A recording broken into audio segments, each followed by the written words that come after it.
Broadcasting from deep within the heartland of free America, where liberty still shines bright. You're listening to On the Move with Mac Worley III.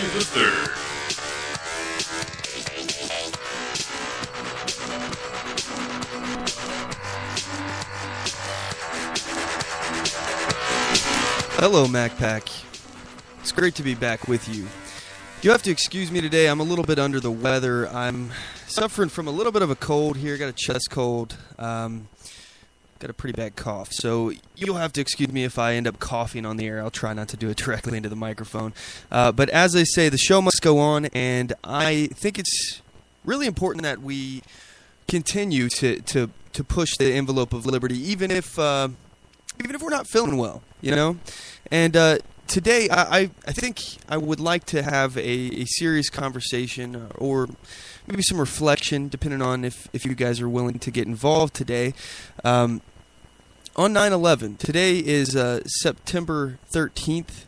This is the Sunday following 9/11. This is our 14-year anniversary of the horrible terrorist attack that took place on U.S. soil. And I want to take some time to just reflect on first of all, our stories, things that we remember from that day. I mean, many people alive today were never even around for that. I mean, a 14-year-old kid today has no recollection of 9/11. They have no idea what it was like. They have no idea what happened that day other than what they've seen on the news, you know, people talking about it. And that's why I want to talk about it now, because if we don't keep it fresh in our memory, if we don't continue to talk about it, and as well, not just talk about our stories, but talk about lessons learned from the event itself, then we all forget, and it's like it never happened. Like I said, a 14-year-old today is alive and didn't experience the event for themselves. All they hear is secondhand stories, and that's why we have to continue telling what it was like and what happened and what America used to be like before, what it's like now, and explain to them that it hasn't always been like this. You know, explain to them what exactly changed. You know, and many of us alive today who did actually experience that. We're talking 14 years ago. Like, for example, myself, I'm 30 years old today. I'm fairly certain, if I'm remembering correctly, that I was a sophomore in high school when I was in school. I was actually in school the day of 9/11. And, I mean, 14 years. 14 years, that's a long time. A lot of people, you know, a lot of people I would imagine can remember very vividly where they were, what happened. This is a similar sentiment, basically, as to what you know, people would explain what happened during the JFK assassination, where they were, what they were doing. They can remember vivid details of that day, and it's one of those memories that you'll never forget. It's one of those memories that will forever be etched in your memory banks. So I'm inviting you all today to give us a call. I would really appreciate it if you would call in. I'd like to have a conversation with you. I'd like you to share your stories. Where were you during 9/11? What did you think? What were you feeling? I'd like to hear your side, and I'll share my story. And anyway, I think this is a good way for us to remember the event, the tragic loss of life on that day, and to make sure that this is never forgotten. The biggest terrorist attack in U.S. history. I mean, this is on par to Pearl Harbor. Flung us into a war in the Middle East. Ultimately, it's led to the destabilization in the Middle East. And now we see ISIS running amok in Syria and a flood of humans rushing north to Europe and countries with liberal welfare states like Germany, trying to flee from war. This is what happens from war. So I I'm going to go over a lot of different stuff today. We have a lot of different featured topics, by the way. This is episode 86 of our show. Today's show is titled Remembering 9/11, Bernie v. Hillary. Some of our featured topics today that we're going to get to is obviously 9/11. We're going to talk about the lessons learned from 9/11. We're going to talk about Bernie Sanders, how he is threatening to overtake Hillary Clinton in the polls. I want to get to a topic that we hadn't had time last week to get to, and it's Kim Davis, the Kentucky clerk that refused to sign a marriage license for the same-sex couples that were showing up to have their marriage certificates signed. I want to get into that conversation today as well. We'll probably do that in the second hour, but anyway, like I said, I want to invite you guys to call, so feel free. The number to the show is 360-450-5625. Again, that's 360-450-5625. You can message us on Facebook.com/OnTheMoveShow. You can get us on Twitter @OnTheMoveShow, or you can get us through email, talk@OnTheMoveShow.com. So feel free, give us a call. I'd really appreciate it.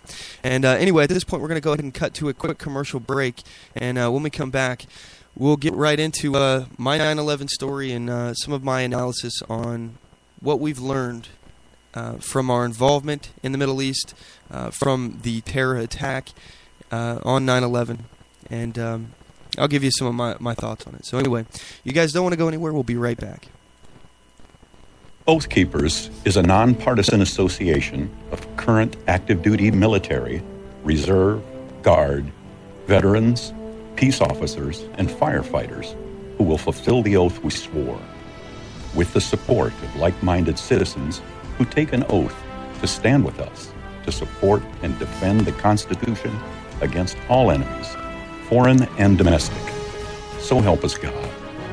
Join us at oathkeepers.org.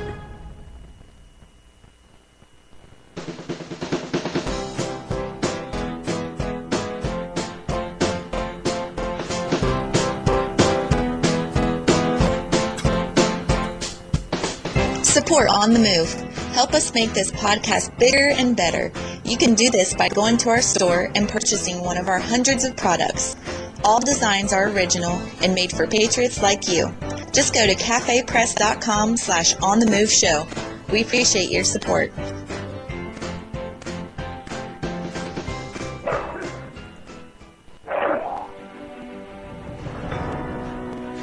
Hi, I'm Latasha Worley, and I work with candidates to creatively and effectively communicate their message to voters. I offer professional graphic design services, from yard signs to flyers, from logos to vehicle magnets. Email me today at latashaworley@gmail.com. That's LATOSHA Worley@gmail.com for a quote on items for your campaign.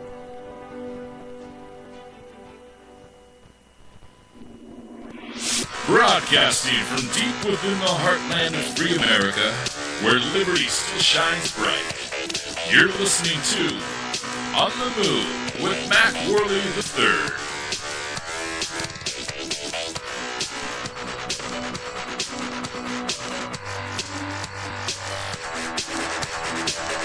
All right, we're back. So, first things first, I want to talk about this. The story from when I went through 9/11, basically. My 9/11 story. I really want to hear your stories, so feel free to give us a call. Today, the purpose of the first hour of the show, I would like to spend a lot of time talking about 9/11, lessons learned, our stories from it. So I think it's incredibly important that we talk about this and keep it fresh in our memory for those people who didn't go through it, who have not lived through this event. I think it's important that we do not forget and that we keep it fresh in our memories. And also we look at what we've learned from the actual experience itself. So what did we learn from the event of 9/11? What did we learn from this horrible terrorist attack? What has happened since that event? What has it led to some of the other things as well. So my 9/11 story, and again, I encourage you to call in. I'd be happy to have you on the air to talk about your memories from 9/11. The number of the show is 360-450-5625. Again, that's 360-450-5625. Okay, so my 9/11 story, my 9/11 memory here is I was in 10th grade, sophomore in high school, and I was in English class. It seemed like a typical day, as I'm sure all of your stories will start out. It seemed like an average day. And obviously, I can't remember the time, but from the news reports, I believe it was around 8:45 or something like that in the morning. And as I said, I'm sitting in my 10th grade English class, and I'm bored, as usual. And anyway, a teacher comes into the class, another teacher who I didn't actually know who they were, came to the class and said, "You guys have to turn on the TV." So our teacher stopped everything that she was doing. She stopped class. She turned on the television, and we tuned in, and we see the first plane had hit the tower, and nobody knew what had happened, and everybody was kind of speechless. We're all sitting there like, "Oh wow, this is crazy," and as we're sitting there, we watched the second plane hit the tower. And at this point, it became very clear, even to me, who, I'm a 10th grader, and honestly, I wasn't very political even at the time. Again, I was just a kid. So, but it became clear to me that this was not an accident, and I'm sure that is what all of you were thinking as well, that there's no way that this could be an accident now. There's two planes hit the building at the same time, two different buildings. And then we find out that later that other planes are crashing in other places, like the Pentagon and the plane that went down in, I believe, in Pennsylvania, where the passengers overtook the terrorists who had hijacked the plane. And nobody knew what was going on. Nobody knew if we were, if we should be worried, if we were under attack here at the homeland and other places. Nobody had any idea as to what we should do. So we were all gathered into the cafeteria. I remember this very vividly. And they had canceled all the classes, and I think they were trying to coordinate us to all go home early. And they had gathered us all into the cafeteria, and we were all sitting there, and we were talking about what had happened and what we thought about it. A lot of people were upset. Some people were crying. Some people knew people who were in the buildings and worked in the buildings. Some people knew people who were in New York. Some people were some students were very distraught about it. And other people, I don't think that they quite understood the gravity of the situation. And, it's hard to blame them. They probably didn't know that this would be an event that would lead us into a 14-year war on terror. And who knows how long this is going to last. But this is our Pearl Harbor. This is the event within my generation that led us into the war on terror. This is the event that crystallized America, that made Americans pissed off, honestly. We were pissed. We wanted vengeance. We wanted to lash out. We wanted to get payback. We wanted to hurt those who hurt us.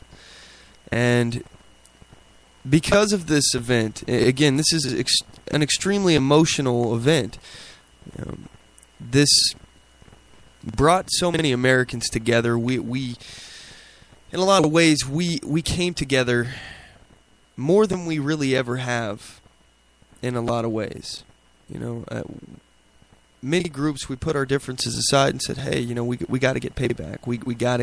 We have to go after these guys." And I'm not sure if that was the right mentality to have. I'm not sure of anything, honestly.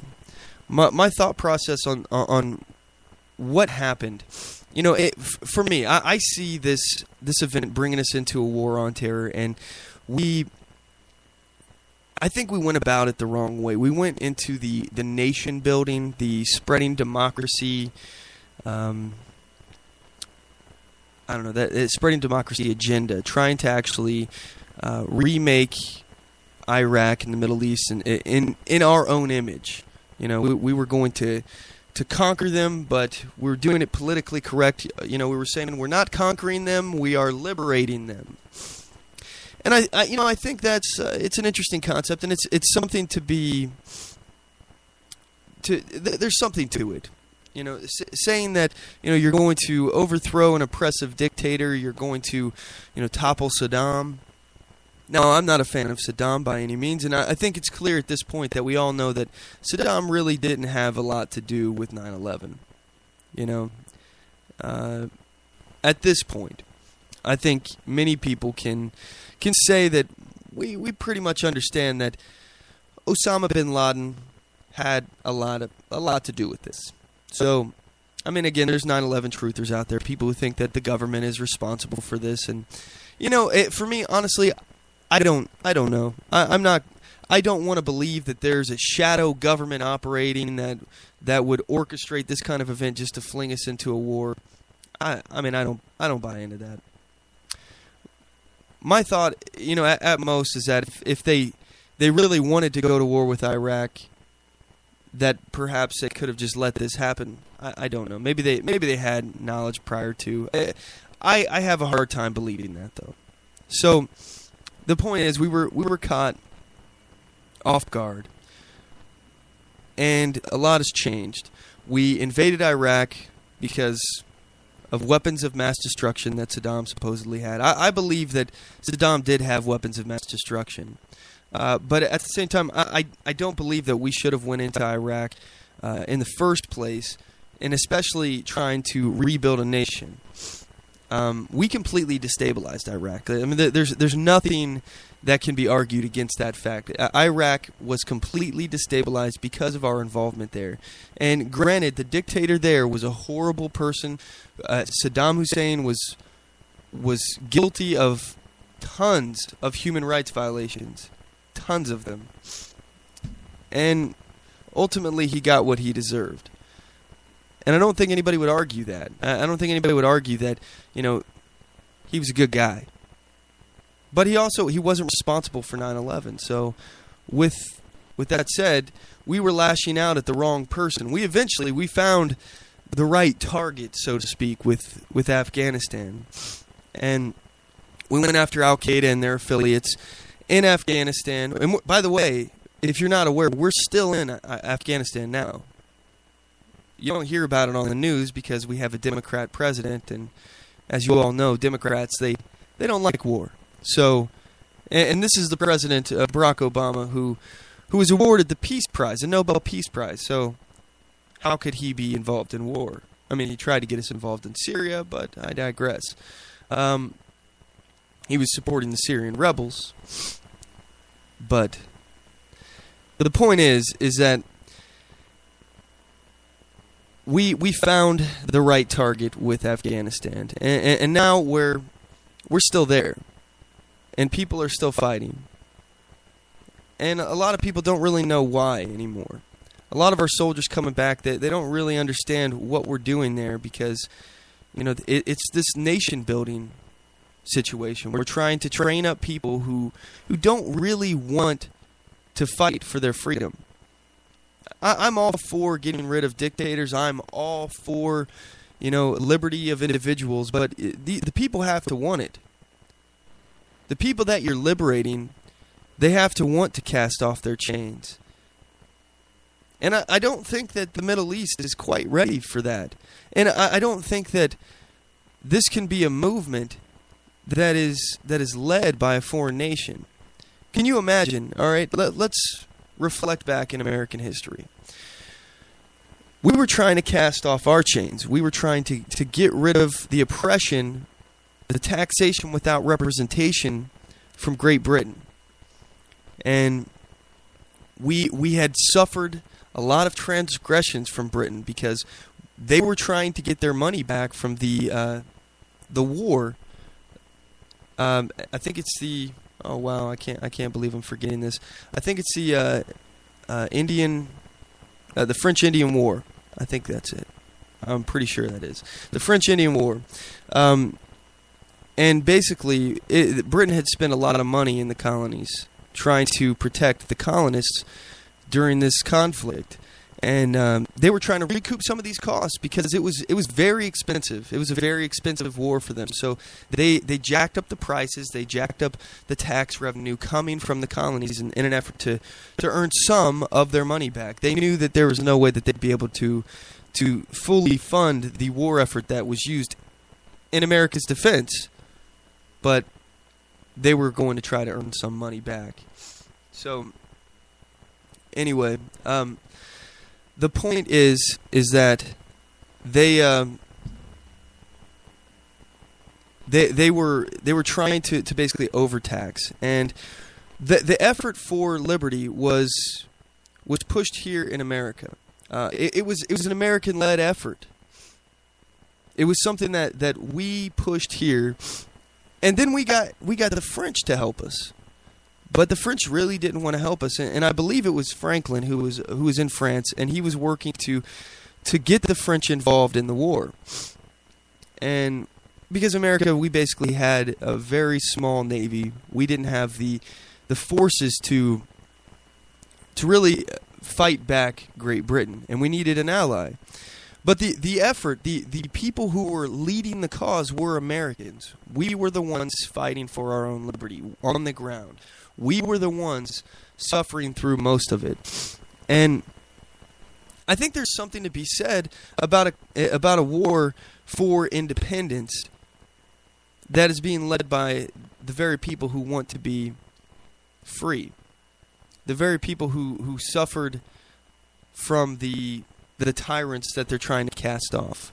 So looking at this from that perspective, France didn't really want to get involved. They didn't really want to help us out unless they were sure that we could win. And they waited for us to build up some momentum before they would get involved. And thankfully they did, because it was essentially the turning point in the war, the Revolutionary War. So now we look into the future and our past here of the Iraqi war, and it's clear that we wanted this more than they did, the Iraqi people. Granted, many people over there, they do want freedom, but they have to be willing to fight for it, and they have to be willing to fight for it alone. And that's just not the case. We've seen time and time again where the Iraqi security forces, they throw down their arms and run away. That's exactly one of the reasons why ISIS has our weapons that we supplied to the Iraqi armies, and the Iraqi armies abandoned when ISIS came to their town. In addition, we're also responsible because when we left a lot of our vehicles, our armored vehicles, up-armored vehicles, which, by the way, it's kind of sad because ISIS is fighting in Syria with the weapons that we supplied, with the vehicles that we supplied. And they have some good equipment because we left it behind. It's unbelievable. And by the way, I don't know if you guys are aware of the practice. Now, I've just heard of this. I've never seen this firsthand from my time in the service, but I have heard of this where it costs more money to ship back weapons and equipment than it does to just buy new stuff from the desert. So basically, they destroy or just leave behind all of this equipment because it costs more money to ship it back. So, when we're talking about the costs associated with the war on terror, you also have to think about that as well. The government isn't very good at operating efficiently, operating within costs. So it just seems that, if we're talking about expenses, by the way, if we're talking about the government spending too much money, the war on terror is by far one of the most expensive sources of American tax revenue. I mean, obviously the welfare state has a lot to do with it, and entitlement programs and things along those lines, but costly wars have gotten us to the point of $18 trillion in debt. I mean, they have been a large part of that debt, and they're also a large part of why we're operating at a deficit every year.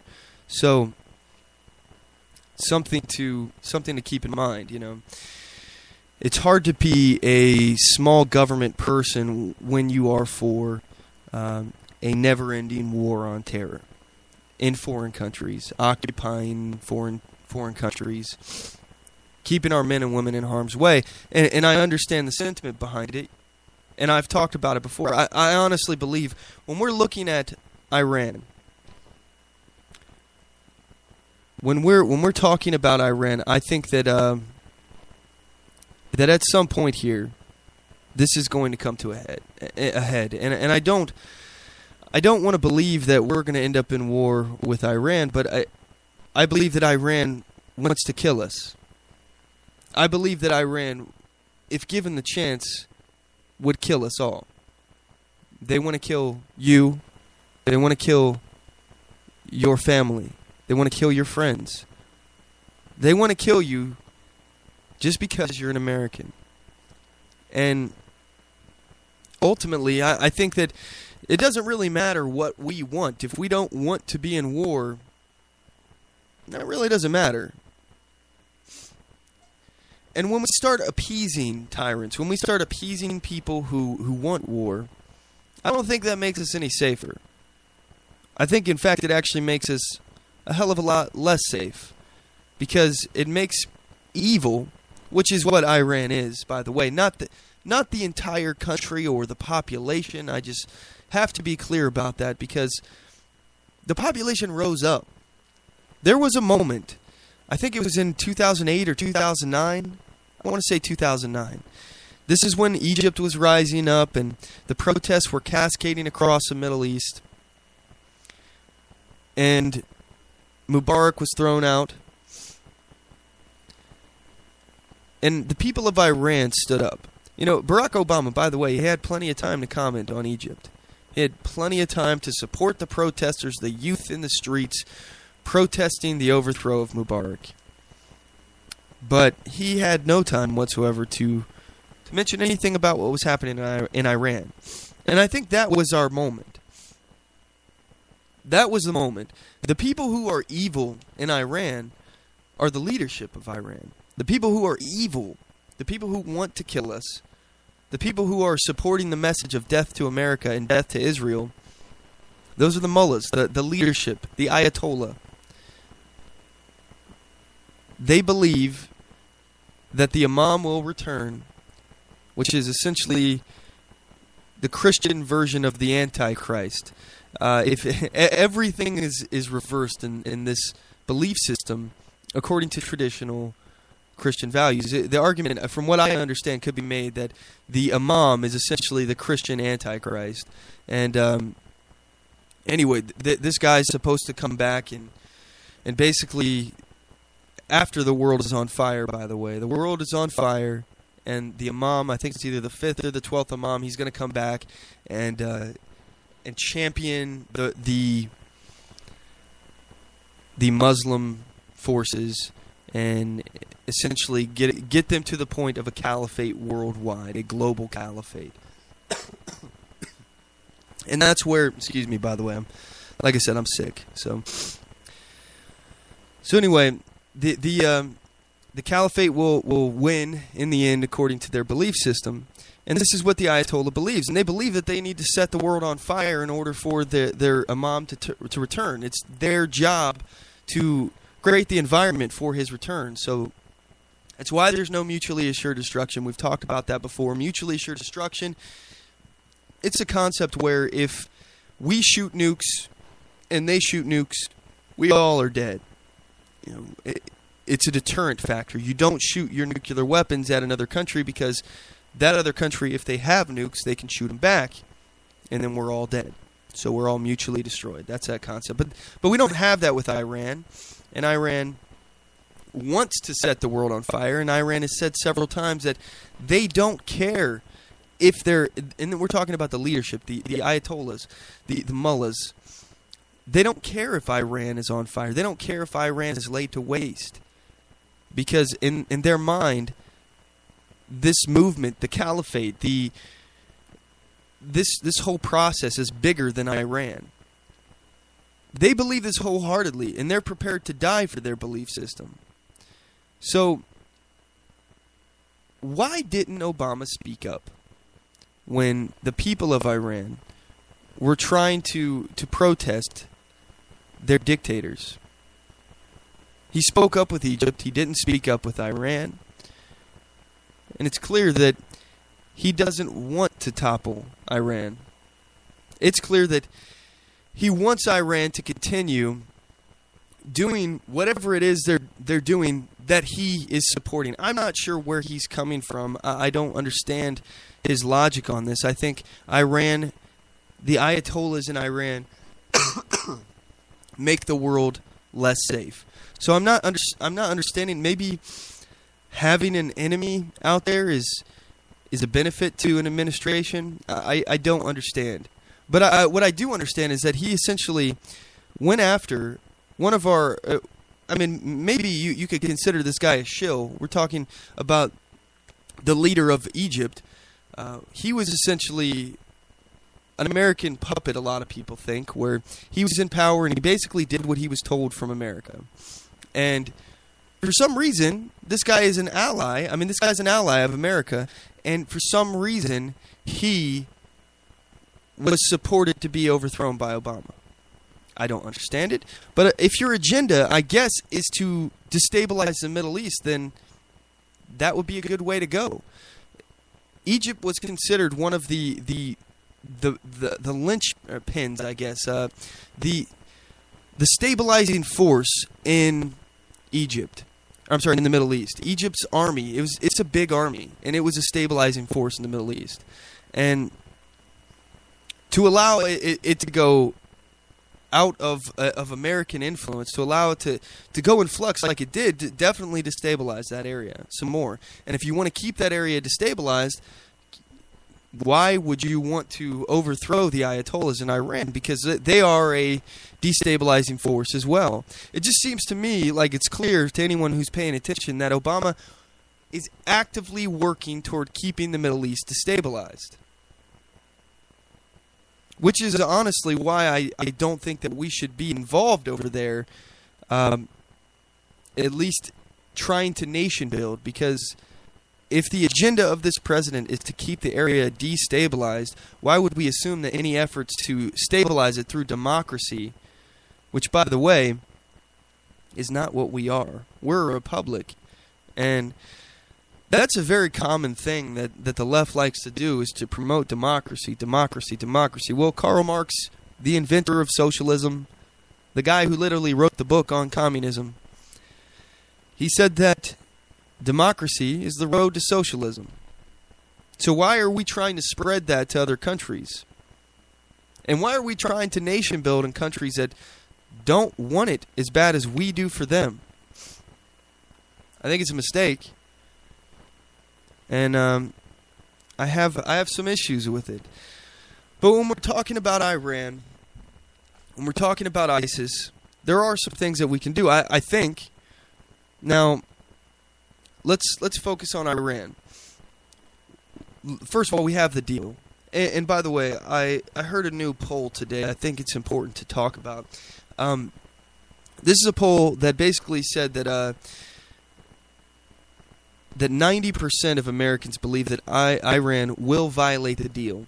Now, it said, some people say that they're very extremely likely to violate the deal, somewhat likely, not very likely, and no way that they're going to violate this deal, the Iran nuclear deal. And anyway, 90% of people believe that in some form or another, there is some likelihood, or to a great likelihood, that Iran will violate the deal. So if 90% of Americans don't think that this deal was going to actually be honored. Only 10% actually believe that we can trust Iran, which is an interesting concept. Because after everything I've already told you about Iran, I mean, we know that Iran wants to kill us. We also know that within I believe it's the Hadith. Maybe I'm wrong. But I believe it's the Hadith that says that it's okay, according to their religious beliefs, that they can lie to us. They can lie to their enemies when they have to. So we know that they can lie to us. We know that they want us to die because they're giving speeches in front of banners that say death to America, death to Israel. There's protests in the street in Iran that say death to America, death to Israel. And we all know that this tyrannical regime in Iran does not allow any kind of speech to go on in their streets, any protest, anything like that they don't support. If they disagree with your message, that excuse me, if they disagree with your message, then they'll shut you down. But yet these events are going on and no one is shutting it down. So it's obvious that they support that message. This isn't a regime that believes in your freedom of speech. So it's very telling when they allow an event to continue. This is a regime that will kill you if you say something that they disagree with. If you bat a defiant eye, they will pluck it out. So it is clear that they want us dead. But yet, our politicians, John Kerry and Barack Obama, seems to believe that we can trust them. 90% of the American people don't believe that we can trust them. And it's very clear that they're going to violate the deal. And also, the deal is set up in a way that we, in many cases, can't even tell if they're violating the deal. Obama himself, I think it was on, I think it was NPR, if I'm remembering correctly. Obama said, well, yeah, I mean, eventually Iran is going to get a nuke. This deal won't actually stop them indefinitely from getting a nuke. But, you know, if they get a nuke in 10 years, that's better than today, right? Right? Well, no, this is just kicking the can down the road. And all you're doing is setting up a situation here where we've essentially legitimized this regime. We've negotiated with terrorism. I mean, we've already done that. And by the way, that's something that needs to be addressed. We traded Bo Bergdahl for top terrorist leaders to be free. We negotiated with terrorists. Do we do that now? Is that our thing? Is it okay for us to negotiate with terrorists now? I seem to recall that America had a policy where we didn't negotiate with terrorists. That I thought that was the way things operated. I thought that was the way that we did things, because by negotiating with evil people, you perpetuate evil. You allow, not only do you fund evil if you are giving them money for people they've kidnapped, but you also encourage it. If they know they have a revenue stream of making money, they can take that and they can turn that into a business. And everything that you give them, everything you capitulate, every time when you negotiate with these people, you are helping them. You are literally aiding the enemy. We released terrorists, people who are responsible for the deaths of Americans. We don't believe that they'll do that again. We don't believe that they'll be a threat. We'll just send them back out there and no big deal. Obviously, they're going to be big icons in the movement. In this jihadi movement, they're going to be famous. They're going to be a big inspiration to other people that, hey, we can beat America. Look, these guys are free. But then when we start paying people who are terrorists for kidnapping and things like that, you are directly funding terrorist operations. That money can be used towards other places. So now let's talk about this deal. This deal gives them $150 billion with a B billion dollars in frozen assets. And what are they going to do with that? What are they going to do? Well, we already know that they're the largest sponsor of terrorism, state sponsor of terrorism in the world. They're responsible for 1,000 American deaths around the world. And who knows what they've also been involved in that we have no idea about. We don't even know the entirety of what they're doing in the shadows. And we believe that we can negotiate with them. We believe that we can capitulate and get them to wait 10 years to get a nuke. That's Obama's best case scenario. 10 years. Oh, okay, well, maybe they won't get a nuke now, but they'll get it in 10 years. Well, what then? What then? When they get a nuke in 10 years, what then? I am so tired of politicians kicking the can down the road. I don't know about you, but I am so sick of this. And this goes both ways. This includes the GOP leadership. I want to tell you right now, the GOP leadership are a bunch of cowards. They're more worried about who's to blame. Who will be blamed when Iran gets a nuke? Who will be blamed? They could give a crap about your safety. McConnell, Boehner, cowards. Cowards. This is incredibly important. What they're doing right now is they have an opportunity. This is a movement being led by Ted Cruz, which, and I think Louis Gohmert actually is part of this as well. They're talking about how this deal is a treaty, and it should be treated as such. But the Corker bill has basically made it so this won't be treated as such. But there is actions that Congress can take to make this be treated as a treaty, which requires 2/3 of Congress to ratify it in order for a treaty to be passed. That's through the Constitution. The president doesn't have the legal authority to create treaties. Neither does Secretary of State John Kerry. They don't have that authority. And Congress has made themselves useless time and time again. And here's just another example. They've given a treaty authority through the Corker bill. They've given that authority essentially to Obama to treat this as it's not a treaty when it clearly is. But they can undo that. They can have this treated as a treaty in Congress. They can actually fight this. And a treaty going through the ratification process cannot be vetoed. A no vote on a treaty can't be vetoed by the president. He doesn't have the ultimate authority. He can't just go it alone, as he said so many times. We have a constitution for a reason. We have separation of powers, checks and balances for a freaking reason. And I'm so sick of the argument from people, from the statists, honestly, it's statists. People who believe that the government is the answer for everything. People who, there ought to be a law against that. By golly, there should be a law. And those are the people who are saying that, we need to get rid of some of this red tape and make it easier for Congress to pass laws and this and that and all this stuff. They just want things to go quickly. I want things to go slowly. I believe that you and our founders wanted things to go slow.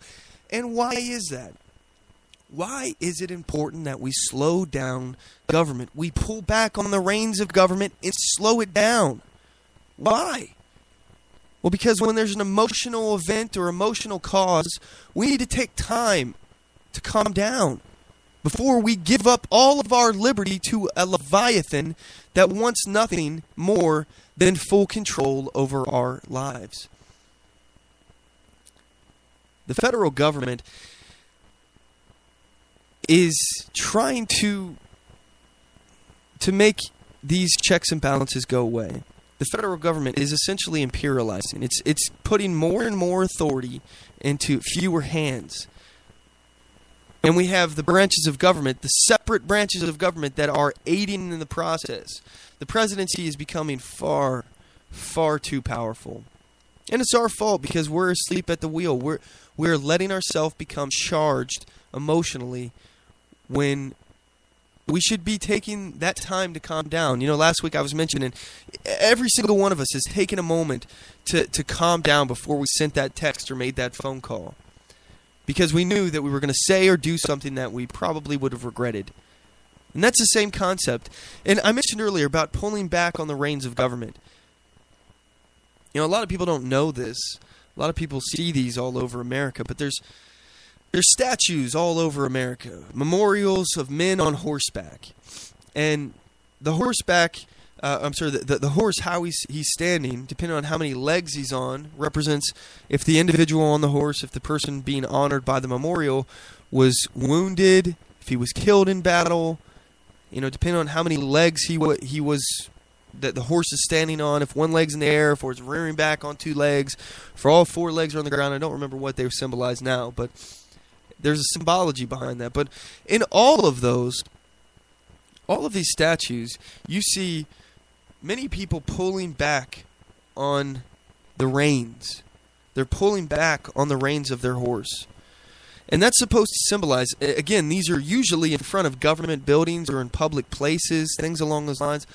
That pulling back on the reins is supposed to symbolize us pulling back on the reins of government, slowing it down. But I think this concept has been lost. I think that is one of the most important lessons to be learned from 9/11, is that we should slow it down. We saw that we rushed through the Patriot Act, and we're dealing with those consequences 14 years later with the NSA spying. The government looking into even every single aspect of our life, that they can listen to your phone calls, collect your emails. They say that they're only collecting metadata. They were doing that without a warrant before. Now they require a warrant. Oh, wow. That means that it was always illegal. It was always unconstitutional prior to that, but now they're okay. No consequences. No one's in jail. Even the author of the Patriot Act believes that this is not the way he intended things to be ran. So I think it's important that we actually slow down the government.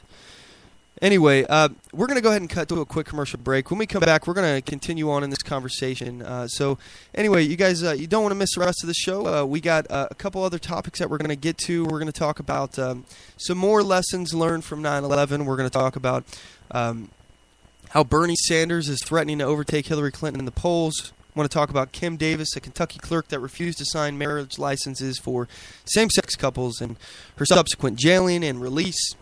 So you guys don't want to miss this next part here. We'll be right back. Don't go anywhere. I do solemnly swear that I will support and defend the Constitution of the United States of America against all enemies, foreign and domestic, and that I will bear true faith and allegiance to the same, and that I take this obligation freely, without any mental reservation or purpose of evasion, pledging my life, my fortune, and my sacred honor. So help me God. Join us at oathkeepers.org.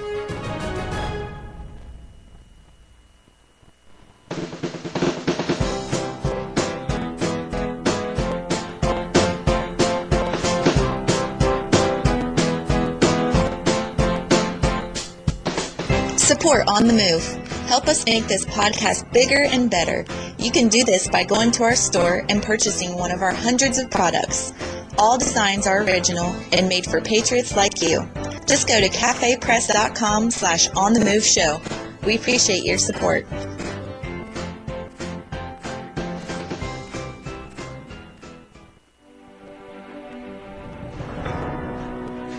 Hi, I'm Latasha Worley, and I work with candidates to creatively and effectively communicate their message to voters. I offer professional graphic design services, from yard signs to flyers, from logos to vehicle magnets. Email me today at latashaworley@gmail.com. That's LATOSHA Worley@gmail.com for a quote on items for your campaign.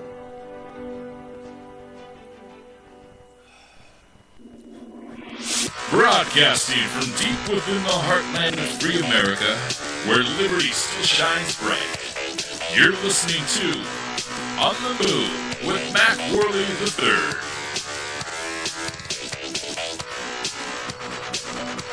Hello, MacPack.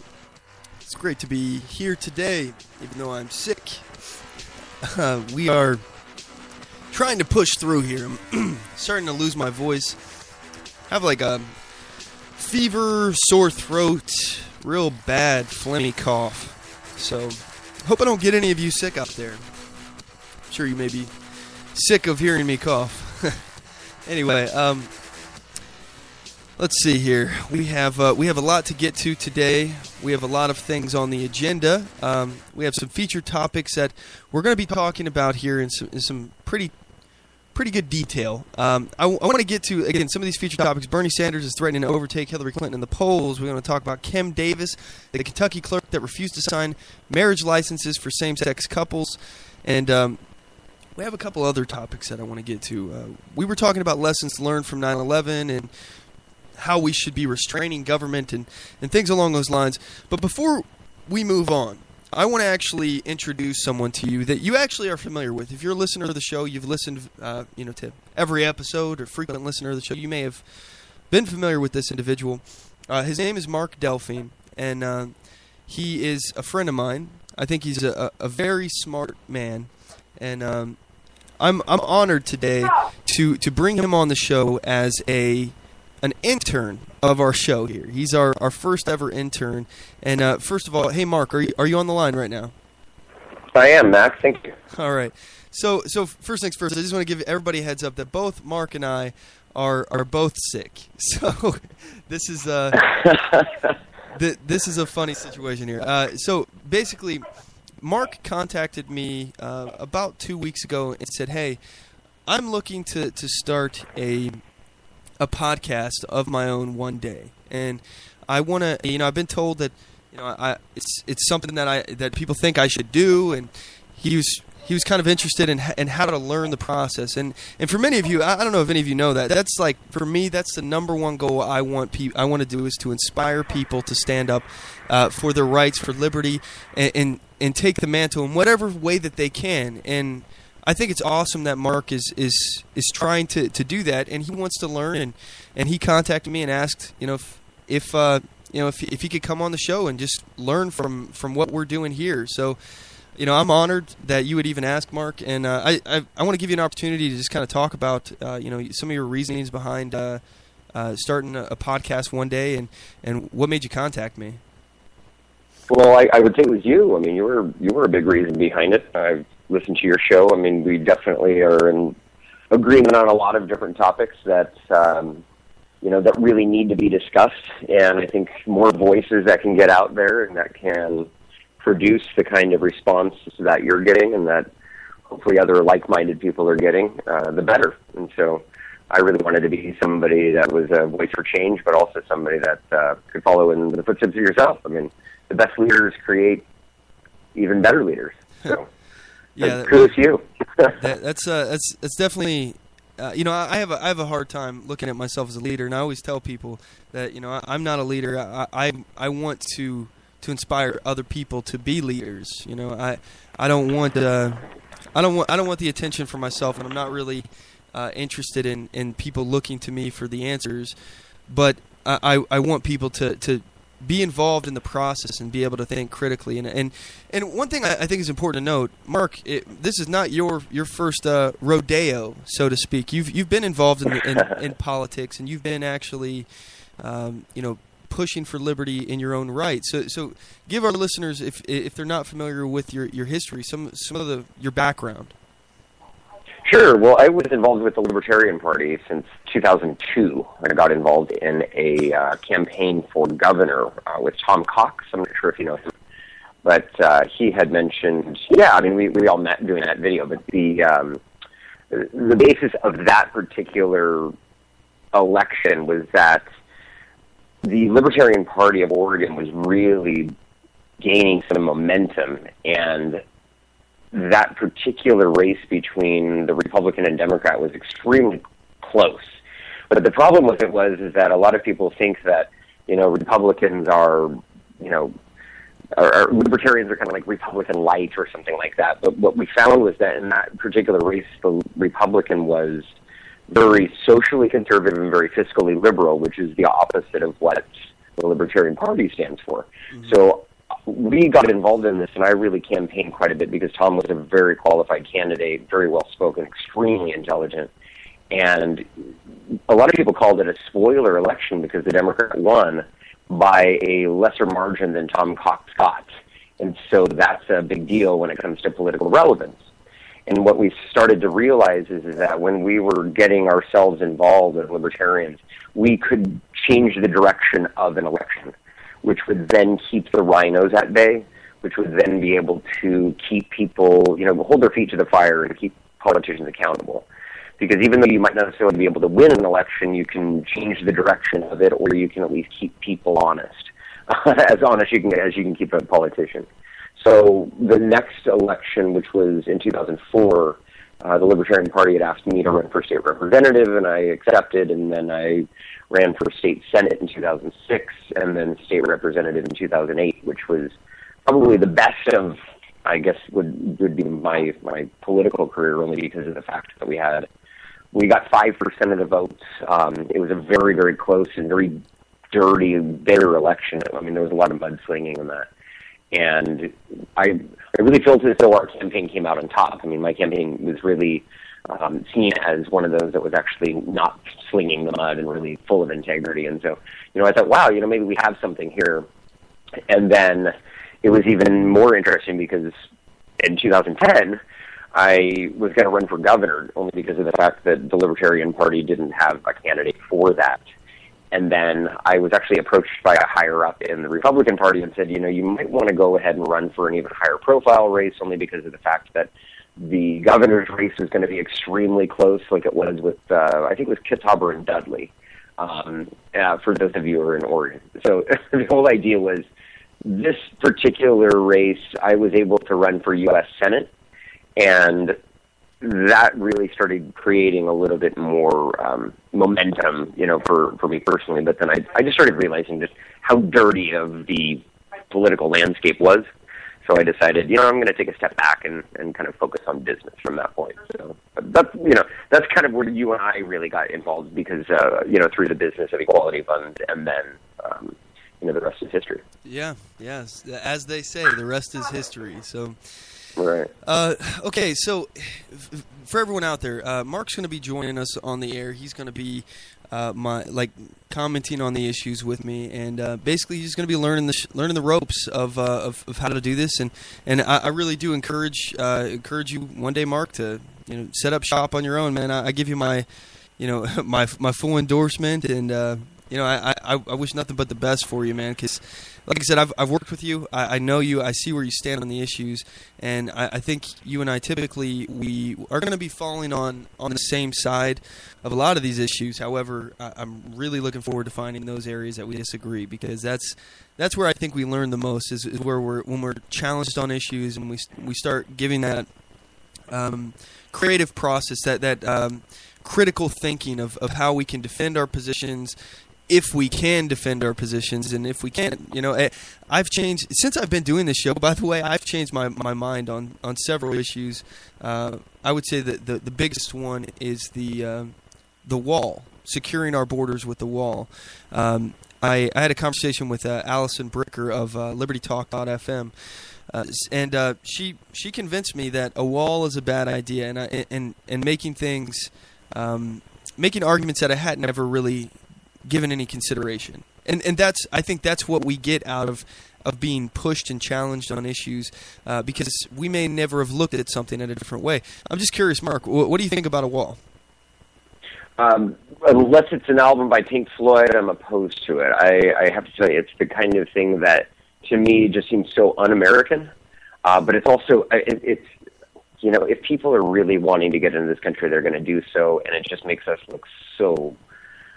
It's just a dumb move, in my opinion. I think the challenge that we have, and Ron Paul put this in one of his books, and it said you cannot have open borders and a welfare state at the same time.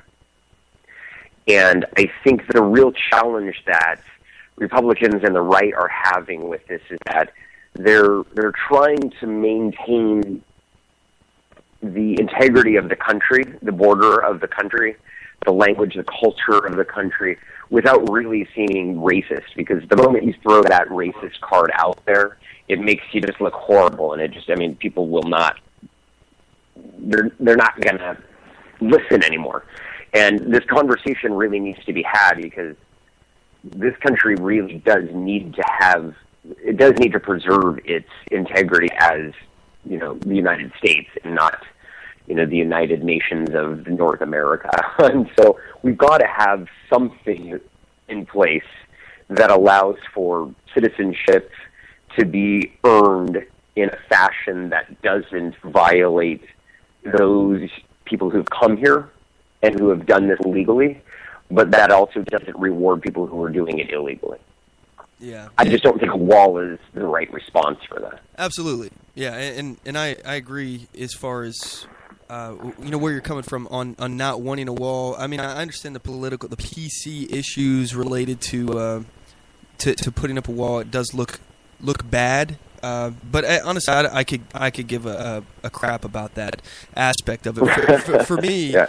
my issue is the fact that if everything goes to hell, if everything breaks down here and we have to get out, I don't want it to be difficult to get out. I have a major issue with the fact that there could be a wall. There could be a massive police state securing the border, preventing people from leaving. And we're talking about remembering 9/11 on this show. The first hour of the show, I was talking about this, and that's a big aspect that's changed. Is since 9/11, you need a passport to go anywhere now. You need a passport to go anywhere now. So it's so hard to leave, and if we have to leave, similar to a situation like what's happening in Syria right now. All these refugees are flooding north to these liberal welfare states, which, by the way, they're being met with opposition from these people. The left likes to think that these countries like Germany are open borders and that they'll just let anyone in, and they're not going to have any problem with this, but they will have a problem, and they're going to be selective in who they let in. They're going to let in a specific amount of people. But the issue is, imagine if Syria had a giant wall and security preventing people from leaving. I don't want to be stuck inside of a country that's tearing itself apart. I don't want to be trapped. And granted, where are you going to go? If America falls, the world falls. But still, I would like that option available. And I'm against the police state. I think for immigration, as far as is concerned, is we have to get rid of the incentives for people to come here illegally. We could have an open border, as far as I'm concerned. I wouldn't actually have any problem with an open border as far as in principle, as long as we have no welfare state, we're not paying for people to come in here illegally, and no one can get funded from taxpayer money, but that is not going to happen. I mean, based on what we see now, it's not going to happen. I mean, if we had open borders and everyone was citizens of America, if you're here, you're a citizen kind of thing, that wouldn't work, because citizens are entitled to welfare and things along those lines. So you have to have that classification between a legal immigrant and an American, or somebody here earning that visa, that citizenship. And when you allow people to come here, and we're talking about amnesty in this election process. A lot of people are talking about that. When you encourage people to come here and you promise them that one day they're going to get some citizenship, one day they're if they pay their back taxes or whatever, or they pay a penalty, they will be fine. And they'll be legal citizens. You encourage people to come here illegally. In addition, when we start paying for illegals to go to college, when we start paying for them in our hospitals, we start paying for them, for food stamps, welfare, all this other sorts of stuff that they could qualify for. We have some serious problems. I think that definitely encourages people to come here. But I think the biggest encouragement is by far the promise of possibly one day having citizenship, and that's done through also the excuse me, the anchor baby argument, where if you have a baby on U.S. soil, you are illegal. Your spouse is illegal. You have a baby. That baby is a citizen. That also encourages people to have children in here illegally, in America illegally, and then wait until that child is grown up and they have legal status. They're American citizens, and they can sponsor you and the rest of your family to come in on visas, even though you came here illegally. In my personal opinion, if you come here illegally, you should be totally disqualified from ever being a citizen. What do you think? It's tough. It really is. I want to lay out a couple of the different things. First off, I think this is a very hot political topic right now, of course, and I think the major things that we're really talking about are the effects. We're trying to fix a symptom as opposed to the cause. So we're coming here looking at, say, the 14th Amendment. I think it's the 14th, right? That's basically saying you're the natural born citizenship, correct? I mean, if you're born here, or, if you're a child of something. It's one interpretation of the 14th Amendment, but sure. I mean, all I'm saying is just we're talking about, okay, well, maybe we could, put a Band-Aid on that broken arm, or maybe we could fix, this particular symptom, as opposed to really coming down to the problem. And the real problem with this is the notion of how much further socialist this country is becoming, or even fascist, if you will. And I mean, that's a real grandiose topic that we can, delve into in a number of different areas or angles. But I think when you're starting to look at this, people who come to this country are coming to this country for one of two reasons. One, they want a better opportunity, or two, they want a free ride. I mean, they want something for free. But for the most part, I think they want a better opportunity. And when we're looking at how many different regulations and taxes and minimum wage that we have in this country, and people almost more of an entitlement mentality back. I mean, when you start to see, and I hate to say this now because I'm 38 and I can't believe I'm saying it, but kids these days, I mean, if you start to see how they are now these days, it's almost more, there's no work ethic. They just want something given to them. And maybe that's been every generation, and I'm just in that situation where I look down and go, gosh, I can't believe these kids, they're not wanting to work. But when you get people coming into this country who don't speak the language, they don't have necessarily the money, but they're going to work their butt off. They're not going to complain. They're going to do a job well done. I mean, I would always say this, and this might sound a little crass, but I would always tell my friends, if I really want a job well done, like if I want something well done without any complaints and I want it done with a good price tag attached to it, I'm going to hire somebody that's from Mexico or from Latin America. They work their butt off. And I'm not saying I'm going to hire an illegal person. What I'm saying is, hopefully, of course, they're legal. But the point is that it's the work ethic. It's the way that they approach work and the way that their integrity is that I think the United States can learn from. And instead of just casting them out and going, they're taking our jobs, we should probably look at it and go, well, why are they? What's the cause of all of this? And I think the cause is the fact that, A, we don't have a lot of people who want to do these jobs that a lot of these guys are coming up and doing. And B, because of like I said, the barriers to entry. I mean, you're talking about tons of regulations and minimum wage and taxes that you can completely usurp by hiring somebody who's illegal. Why wouldn't you? I mean, and with the exception of the penalty and the fact that you don't, want to violate the integrity of America, really think about that. If push comes to shove and somebody's going to hire somebody for $5 a day versus somebody that's for $15 an hour like they do here in Seattle, which one do you think a business is going to want to do? Well, I can definitely understand where you're coming from. I mean, but when you could argue both ways on this, because first of all, yes, minimum wage does create an incentive for people to hire illegals to basically skate around this regulation. But also, you could argue that the lack of work ethic that you were talking about in kids these days, is also due to the fact that minimum wage has been created and pushed so high, and it basically puts these people out of work. It makes it so that they are not marketable for that position because they're not worth $15 an hour. So they would rather. You got it. Yeah. Yeah. I mean, they would rather pay $5 an hour for an illegal immigrant working a job under the table than pay $15 for some kid. So I mean, I know a lot of libertarians out there, and this is probably an area that you and I are going to disagree on. I hope, actually, that we disagree on this area.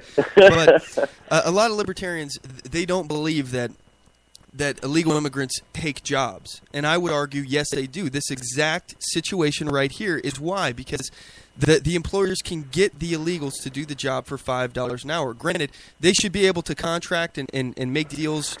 They should have that liberty to choose what the wage is and have an agreement with somebody who's willing to do the job for whatever wage. But still, the point is that they're skating around the law.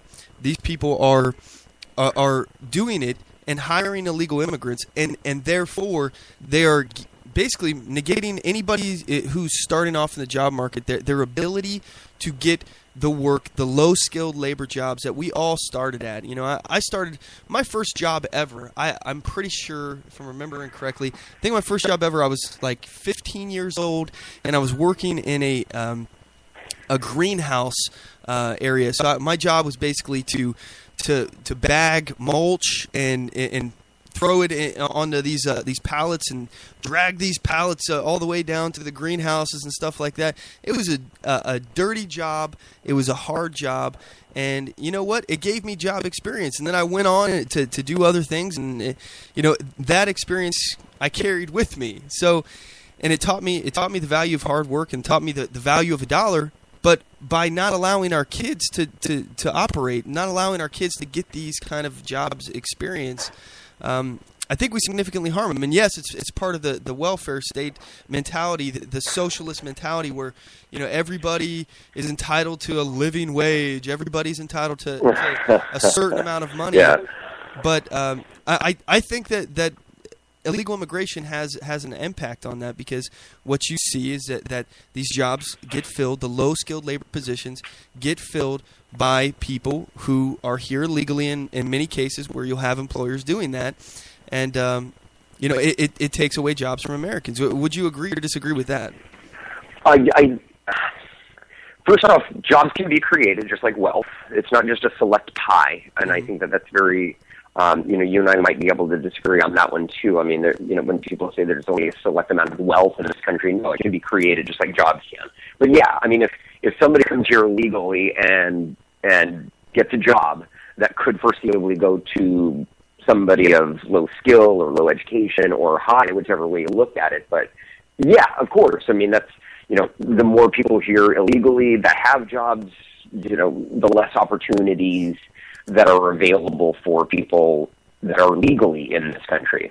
But I don't know if it's necessarily a zero-sum game like that. I think in this economy, it's so dynamic that nothing really happens in a vacuum. Just like what we were saying, minimum wage, socialism, regulation, illegal immigration. I mean, all of these different things play into one another, and one might feed off of one another. But I'm not so quick to point the finger and say, these people in America would actually want these jobs. I mean, what I'm saying is that there's a market for people to come here because of the fact that, they're doing the jobs that a lot of people here are not willing to do.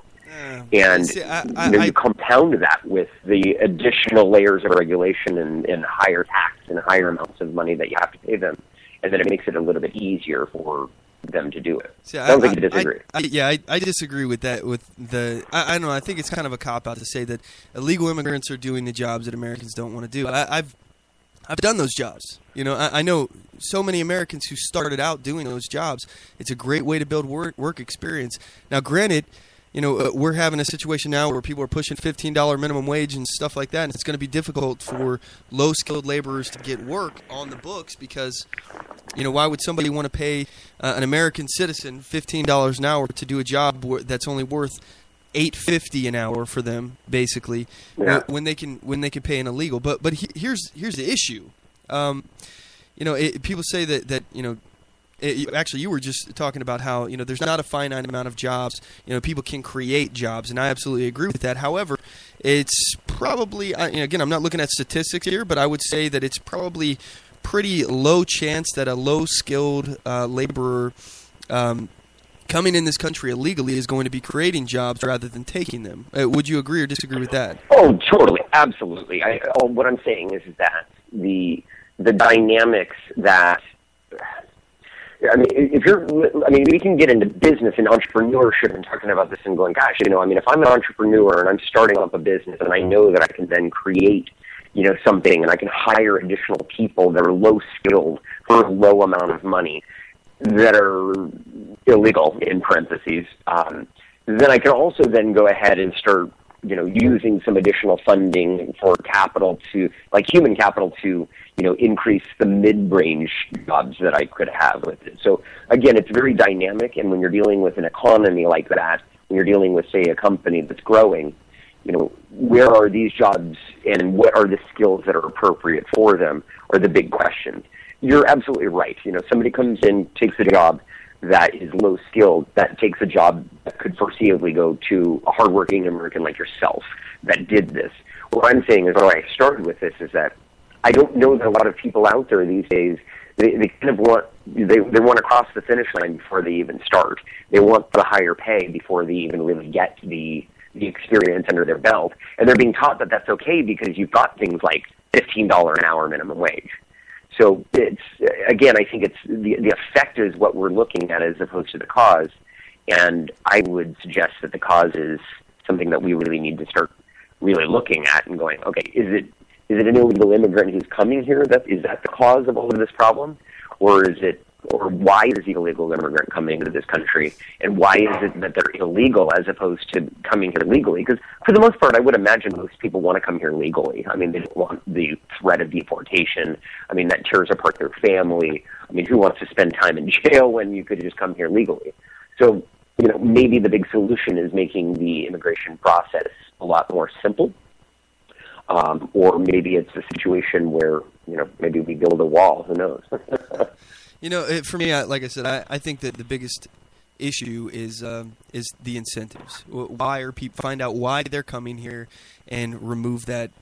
Put something, not a physical barrier, but a policy barrier between that and what they're trying to accomplish. So if they're trying to get legal status or something along those lines, then I think the answer for that is to make sure that they never are able to get legal status. If they're trying to get something for free, we make sure that they never are able to get anything for free. If they're trying to work underneath the table, we make sure that they're not able to work underneath the table.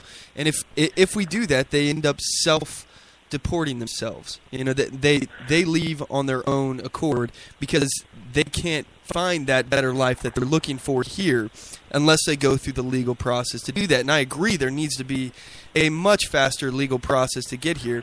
However, I also think that we should be selective in who we allow in. I think we should be getting people who are going to create jobs instead of taking jobs. We should be getting people who are going to fill positions that we desperately need. Like if we have a shortage on engineers and we push people into, or we get people here who are engineers. If we need doctors, we do the same thing. If we need these kind of people, then yeah, okay, we'll bring you in. But if we don't, if we have too many doctors, we shouldn't be bringing any more doctors in. If we have too many lawyers, we shouldn't be bringing any lawyers in.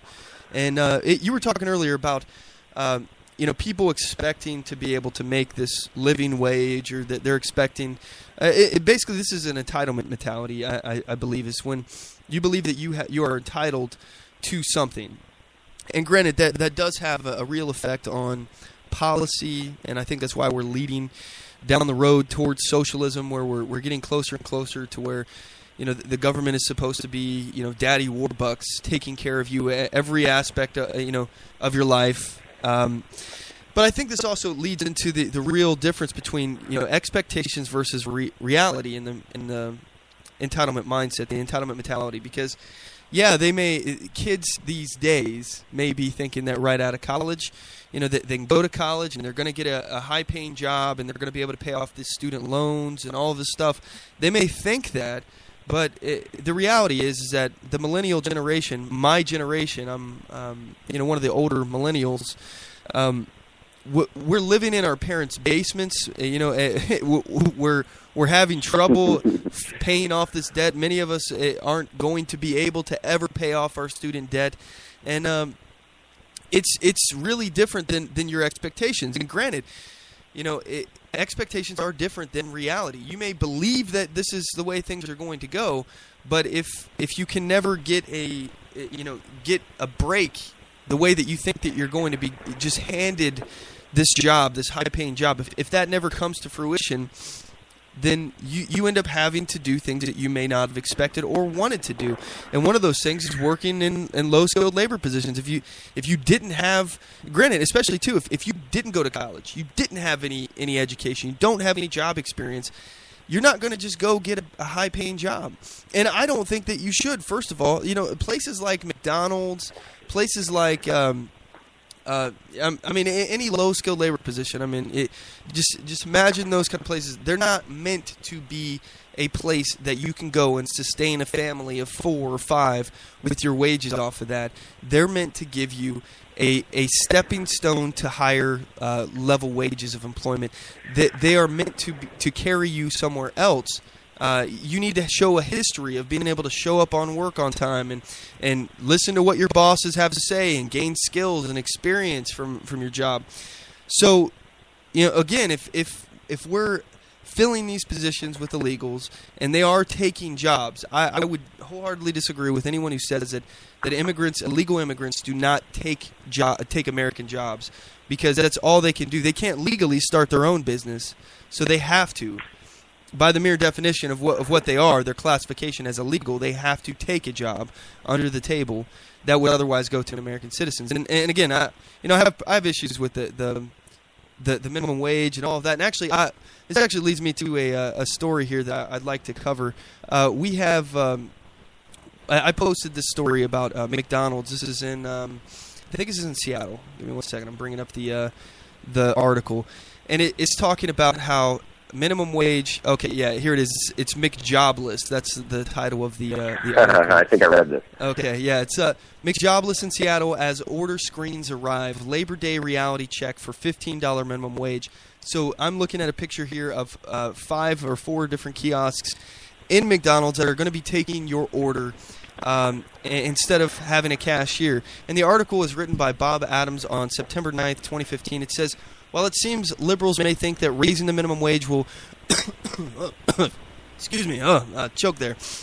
Raising the minimum wage will raise living standards for the poor Americans. They should have seen this coming. And we all have seen this coming. But this is also happening in Los Angeles. It's happening in other places in California. I think I heard about it in San Francisco. In a setting $15 minimum wage, Los Angeles is doing that by 2020, Seattle by 2021. It stands to reason that McDonald's would finally find a way around simply paying workers more. And this is something we've been calling for a while. And honestly, I'm not against this. I think this is actually, I mean, first of all, I just the convenience of it. I personally, when I go out in public, I typically try to avoid talking to people. As I try to get in and out of wherever I'm going. If I'm in a business, I'm there to get something. So I don't want to have a conversation with somebody if I can handle it, if I can help it. I can try to avoid it. So I do self-checkout, things like that. I know some people have a problem with that, but personally, I like self-checkout. But also, this is basically a shot across the bow to the $15 minimum wage crowd. It is saying that, you are replaceable. Your job is not something that we can't replace with a computer. And this, I think, is great. Some people have issues with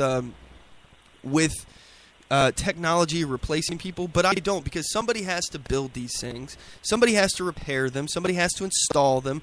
This is creating high-skilled labor positions, which I think is a good thing. I don't think that the machines take jobs, and I think the only way to create wealth is to increase production. So what could be more productive than lowering your operating costs and maximizing your efficiency? Because a computer isn't going to get your order wrong. A computer's, unless you put it in wrong, or has some kind of software error. But all those things will kind of get fixed through the process of using it. So, what do you think about these kiosks?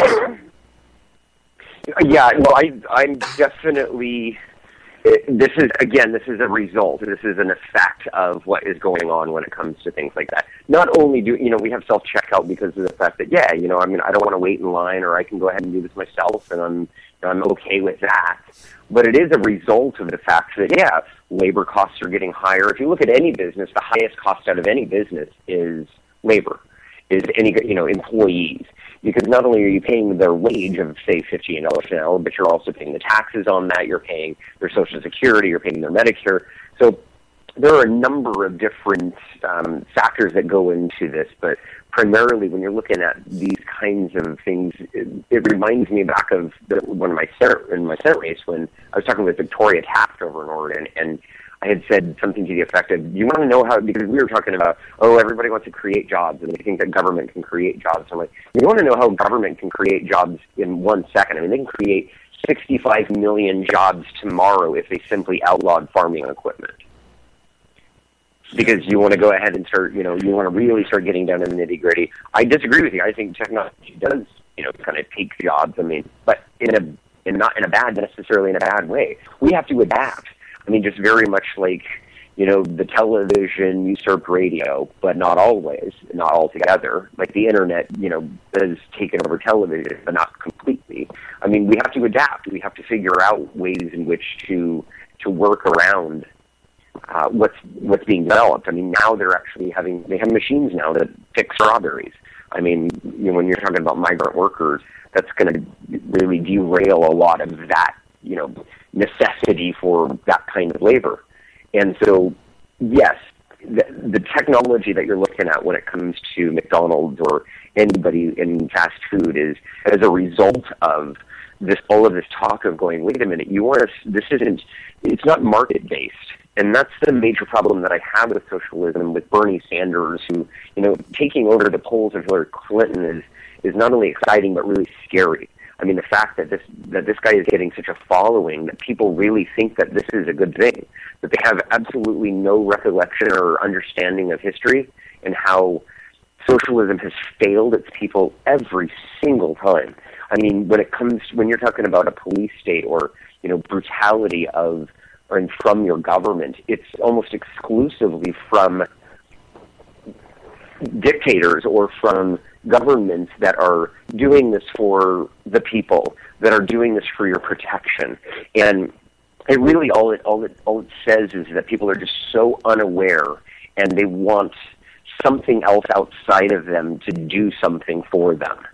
And they're willing to go ahead and sacrifice all of their freedom, all of their liberty, all of everything that they didn't realize how much they appreciate for something that can never really be given to them, which is a utopia. And so when we're dealing with illegal immigration, when you're dealing with minimum wage, when you're dealing with, all of that, I mean, it really boils down to the idea of government coming in and saying, hey, we feel like we can do this job for you. Like we can basically handle something for you that you really should be able to handle on your own. So the market itself, and I don't mean to ramble on this, but the market itself should be dictating how much an individual is getting paid. People just don't believe in the market because somehow they believe government is more competent than individual pricing systems. You see what I'm saying? It's the idea that if you're going in and going, hey, I want to work for you, McDonald's, for $5.50 an hour. And McDonald's says, absolutely, I would love to hire you for $5.50 an hour. But you see, there's this thing called the government that's basically saying it knows better than you, and now it will not allow you to do this. Yeah.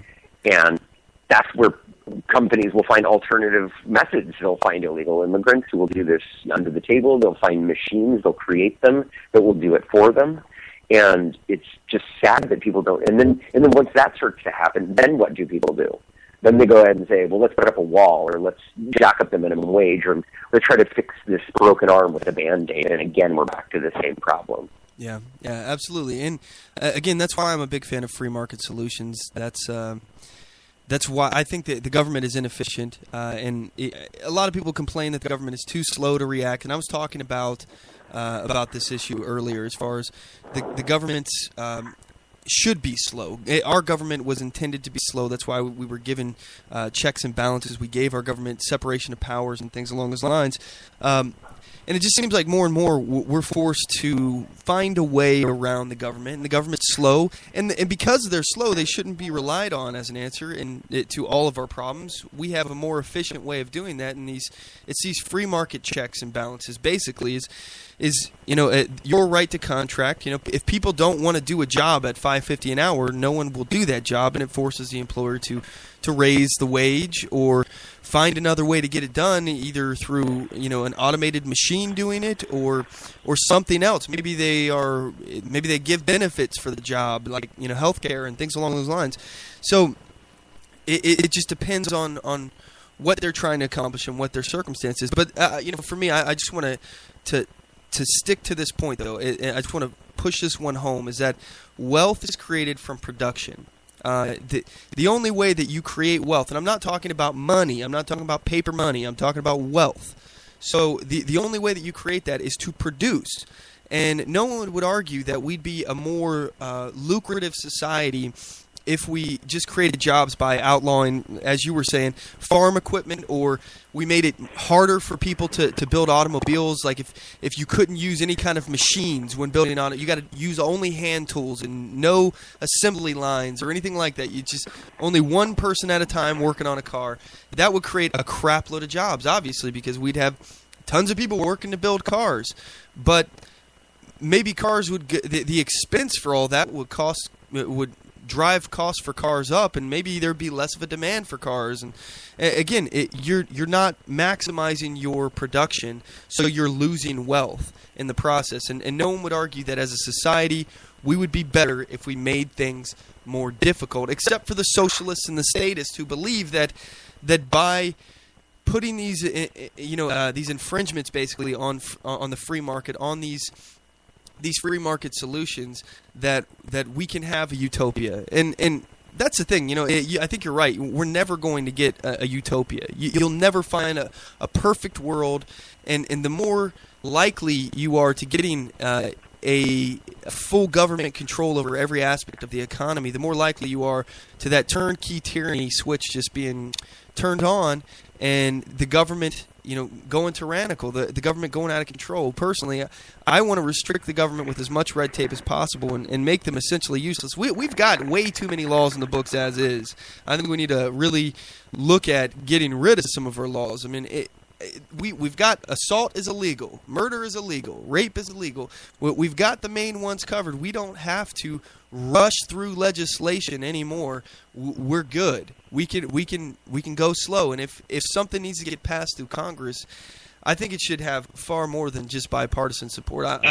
I think it should be not just a left-right issue. And just because your party's in power over there in Congress today, we can pass a law now. Honestly, I'm so sick of these guys. I think that it should be to the point where we have to have complete agreement on a subject, and that would make it so.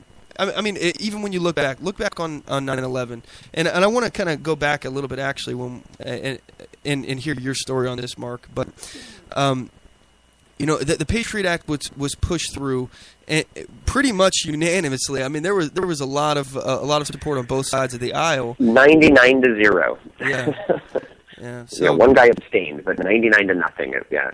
Yeah. So it's one of those things where it's dangerous to have it extremely easy for laws to be passed and for the Constitution to be changed. It should be difficult. But even with that difficulty, during a big emergency, something Pearl Harbor-esque or 9/11-esque, it's still possible for tyrannical laws to be passed by both parties completely unanimously, with one person abstaining. But it's dangerous. We put in so much power in the government's hands. We gave them extra constitutional powers, and it's being interpreted differently than the author even originally thought of. So for me, I think we need to pull back on the reins of government and make it difficult for them to continue to legislate away our rights and give up their own powers of separation to restrain the executive. But I digress. I want to go, and actually, since we were talking about 9/11 today, I'm curious, Mark. You said you're 38 years old. I'm 30 years old, so that makes you 8 years older than me. Can you tell us your story. It'll be different than mine, considering I was in high school when I was going through 9/11. What do you remember that day? What? Were you thinking? Oh yeah. What was your question? I mean, besides that, do I? Oh, yes, I definitely remember the day. But can you tell us your story of 9/11? Absolutely. And I mean, some people are probably going to hate me for this, but it's interesting. So I'm a really big Madonna fan, and I bought some really expensive tickets to her concert in Los Angeles on September 14th, 2001. I mean, they were really expensive because it was really close, and I was like, I gotta pay up. So I was getting really geared for this, and my friend who was going with me calls me up on the morning of 9/11 and says, "Did you hear?" And I'm like, "Well, what are you talking about?" And she goes, "America's under attack." And you're probably going to hate me for this. So the first question out of my mouth, Mac, was, "They're not going to cancel the concert, are they?" So I was like, "Oh my gosh, I just spent all this money." I didn't even know. I had no idea the magnitude of it. I didn't turn on the television. I didn't see anything. All I heard was like, "We're under attack." What? Like, oh my gosh. And it was the selfishness in me. I was like, I was 24 when it happened, and yeah. And then when I turned it on, then I started going, "Oh my word! I mean, this is big." Like, I mean. And what was so interesting is that my buddy and I, my roommate at the time, he was telling me how, this will never be the same. I mean, the United States will never be the same, the way that we know it. And he didn't really mean like, we're going to be better because of the fact that, we're all banding together and we're all going to love one another more. It's because of the fact that the government's going to use this as a tool to jeopardize all of our liberty. And I thought to myself, this is so interesting just to see how it all unfolded shortly after that, and the tie that they tried to put in with Iraq, and how quickly we went to war, and how all of these different, if you just think about how, and this sounds horrible to say, but how much the government won for this war. Mm-hmm. They won the Patriot Act. They got 2 multi-trillion-dollar wars. They got everybody in fear of an outside enemy that basically they can pin on a religion. I mean, you know how anti-Muslim we became, and how anti-Middle East we became, and how pro-war we became, and how it was just, it changed the landscape of this country permanently, and to such a degree that I've gone to seminars where people say, the pre-9/11 people will know this, but the people who were born in a post-9/11 world will never know what it's like to live in a pre-9/11 world. And what did that tell you? I mean, that's a pretty bold statement, don't you think? That the world will never be the same because of an act of terror, and because of what we are doing as a government, and what the government has done, not only to its own, not only to the rest of the world, and especially to the Middle East, but to its own people. And that's a really scary situation to me, to think that all it takes is just a major catastrophe for the government to just take over. Exactly. Yeah, and I was talking last episode. We think here in America that we're superior. I mean, this comes from a position of superiority, almost elitism, where we think that we're better than other countries. We could never have any kind of destabilization. Our government could never turn tyrannical. We're above all of this. But it's just simply not true. All it takes is one event, one big event. And it doesn't even have to be a real event. By the way, we live in a world here where our policy is driven by clips and sound bites from mainstream media. Yep. So all it really takes is for the media to believe it and push it, and the politicians to either A, think they can get away with it, or B, think that the people are clamoring for this. And if they do, I mean, who knows what could happen? I mean, again, that's why I'm a fan of restricting the government. That's why I'm a fan of the Constitution, for example. But anyway, I understand where you're coming from. And by the way, did they cancel the Madonna concert? They did not. They did not. Thanks for asking. It was interesting though in the concert because the crowd itself was just screaming USA, USA, and she actually said, "Yeah, USA, but let's really look at the world and what's going on right now." And it was interesting because she was really chided about violence begets violence. I remember Madonna said that. And people were like, screw you, because of course we could do no wrong. And I'm not looking at Madonna as a political authority or anybody to, I like her music. That's what. But what I am saying is the idea that it was, it was a good point. It was like, this blind patriotism in this country has, we're so perfect and impervious, allowed us to enter into at least one unconstitutional war that we really shouldn't have gone into, which is Iraq, in my opinion. But when you're looking at, even the other, it's dangerous to see, what the government can do. Look at conscription. My father was in Vietnam and he was drafted, and we wouldn't think about that now, but gosh, that was just a few decades ago that this country was basically enslaving its people to go fight a war that a lot of people were not interested in fighting. Mm-hmm. That's scary stuff. And, where will it stop?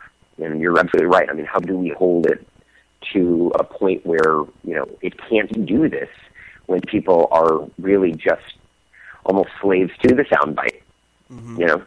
They spoon feed us little pieces of information here and there, and then somehow we begin to believe it if it's told enough times. W even said that. In my line of work, if you say something enough times, people begin to believe it. Oh, how blatantly horrible could that be? But he's right, It's absolutely true. It's the only excuse why Hillary's still considered a valid candidate for the presidency.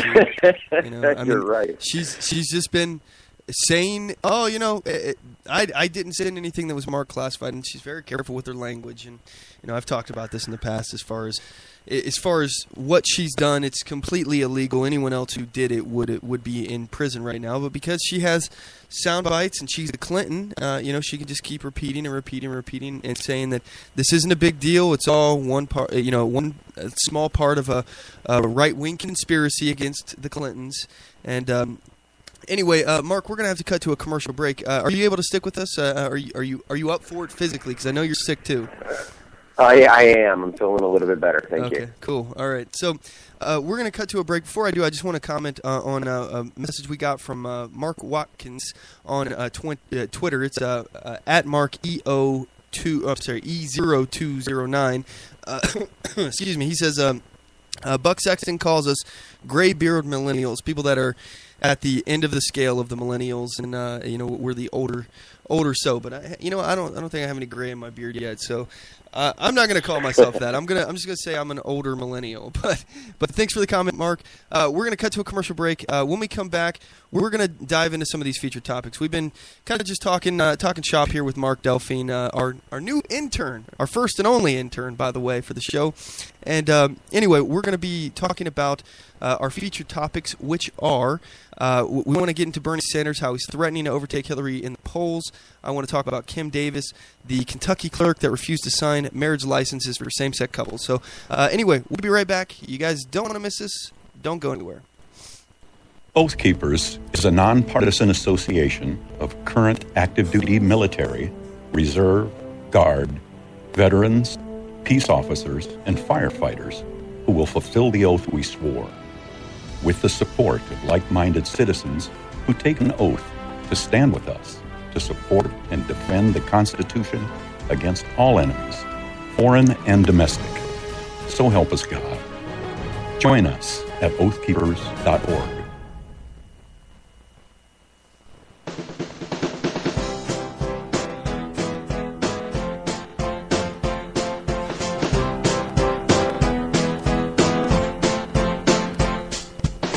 Support On The Move. Help us make this podcast bigger and better. You can do this by going to our store and purchasing one of our hundreds of products. All designs are original and made for patriots like you. Just go to cafepress.com/OnTheMoveShow. We appreciate your support.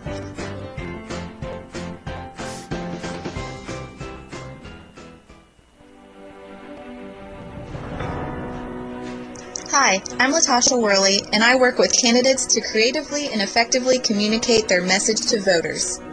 I offer professional graphic design services, from yard signs to flyers, from logos to vehicle magnets. Email me today at latashaworley@gmail.com. That's LATOSHA Worley@gmail.com for a quote on items for your campaign.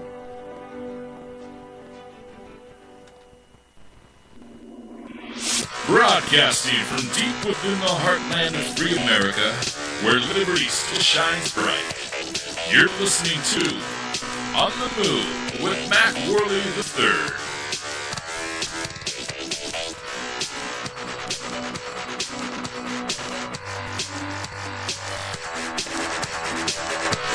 All right, we're back. Thank you for sticking with us through the break. I sure do appreciate it. And we are still on the line with our good friend, Mark Delphine. Mark, you there? I sure am. Okay, so let's go ahead and get into some of these feature topics. I want to actually cut into the heart of some of the stuff here. So first things first, Bernie Sanders is polling high in Iowa now. He's threatening to overtake Hillary Clinton in the polls. I was looking at, right before I got on the air, a poll that has Bernie listed at 41% in Iowa. Statistically, it's within the margin of error for a tie right now. 41% for Bernie, 40% for Hillary Clinton. And here's something interesting as well. Joe Biden, is still polling roughly nationally around 20% without even announcing that he's actually going to run for the presidency. So I think it's kind of interesting. And this kind of equates back to 2008 when Hillary was running, and she was the shoo-in for the presidency. She was the next in line, which is something I have an issue with. The idea that there's a lineage for the presidency. It's something that's owed and entitled to these people, as opposed to something that you have to have merit for.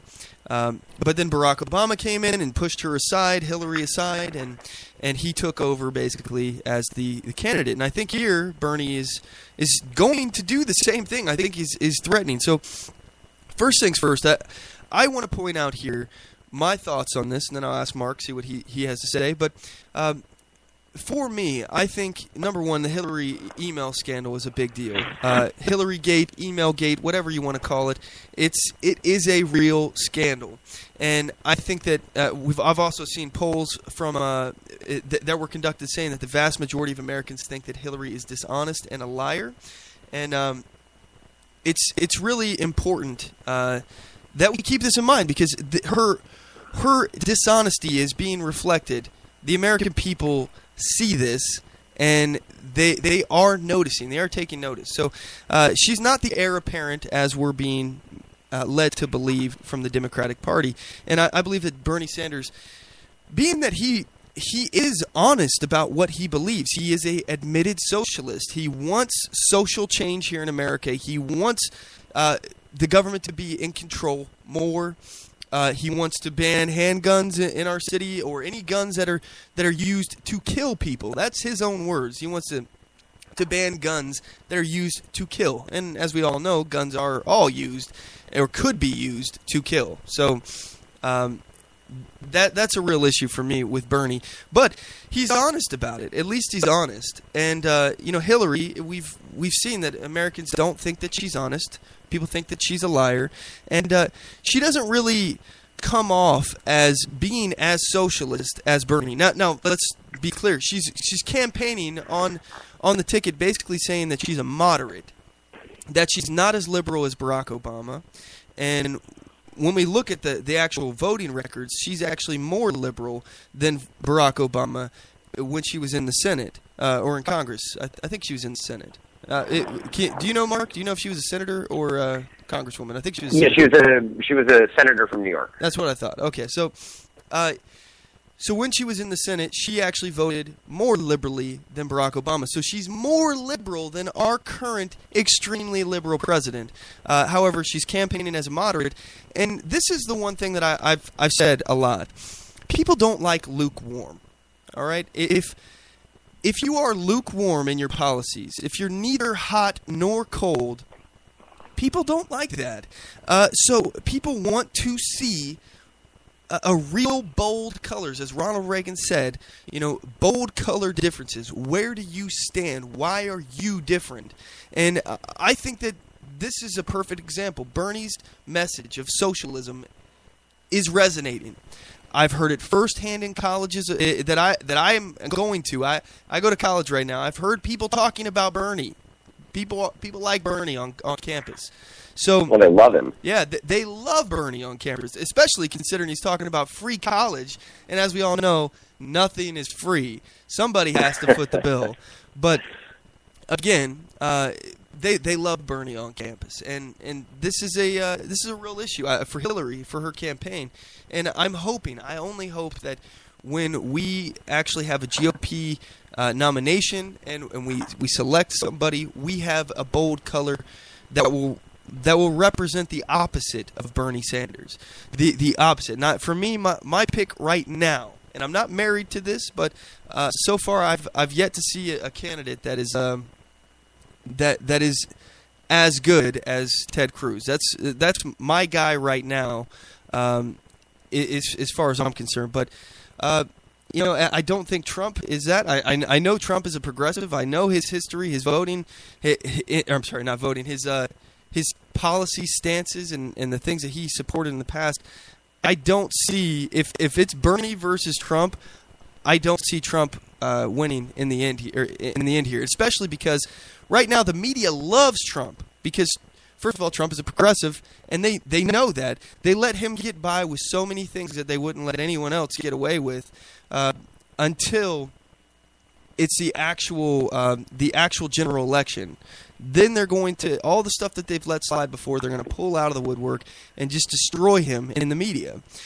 So what do you think about this situation, Mark?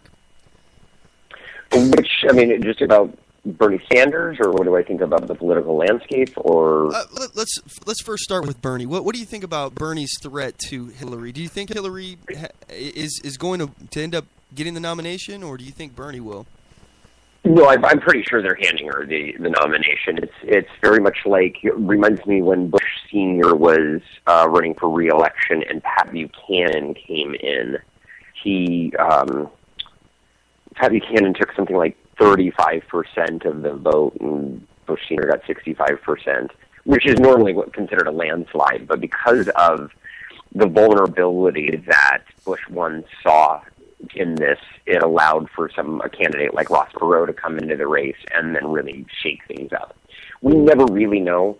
Bernie Sanders he's an indictment of where the Democratic Party is going, which is pure socialism. He is wearing it right on his sleeve. He's letting people know exactly what it is it's indicative of the crowds that he's receiving, that he is. He's speaking a voice that so many people have wanted to hear, which is disturbing. It's unnerving, and in a bad way, it's exciting, because it's kind of like, whoa, this kind of gets my goat. Like, oh my gosh, I can't believe that this guy is actually he's polling high in certain areas that he shouldn't be, and maybe it's indicative of what you're talking about with Hillary, that she's just such a liar, and she is. Look at her husband. She's, they're very much poll cats. They're very much, whichever way the wind blows, this is the way I go, and that's a winning way a lot of times. It's, I, just like you, want somebody like a Reagan who is, who's going to take a stand and is going to say what he believes is right and go from there. Mm-hmm. So regarding Bernie's polling numbers, you said that you think that Bernie will not be getting the nomination, but if Bernie continues to surge, which it seems like as every day goes on, Hillary Clinton's polling numbers are going down and down and down, and she's even, her campaign is talking about a reset. Resets don't work historically. They have historically been failures, and this is very reminiscent to me of 2008, where Barack Obama stepped in, and again, we all thought Hillary was owed the presidency. She was the next in line, and she was just going to be given the nomination, but that's not the way things went. If Bernie's poll numbers continue to rise and Hillary's continue to go down, I think that the Democrat Party will be giving Bernie the the nomination unless Biden hops in. I mean, granted, let's point out the fact that he's polling at about 20% nationally without even running. And if he does actually say he's going to throw his hat in the ring here, it's seeming likely that he's going to announce a ticket, and people are speculating that it's going to be the Biden-Elizabeth Warren ticket. So interesting. Yeah, I think what the difference between this election and the 2008 election was is, first off, you had a major anti-red sentiment. So blue is the color of 2008. The other, speaking of color, you've got somebody like the first African-American guy that's running for president that really rallied some people on. And he was very charismatic, and he was very, he was a big deal. The media loved this guy. He was very well spoken. He, had a huge following for a number of different reasons. Bernie Sanders has none of that. I mean, he's not charismatic. He's absolutely not camera friendly. He's somebody that isn't going to raise that much money. He's somebody, and Obama raised a ton of money. I mean, he raised, probably close to $1 billion in that race, and that's a big statement. It was also Hillary Clinton's error on Super Tuesday, where she pretty much felt as though she had the election in the bag.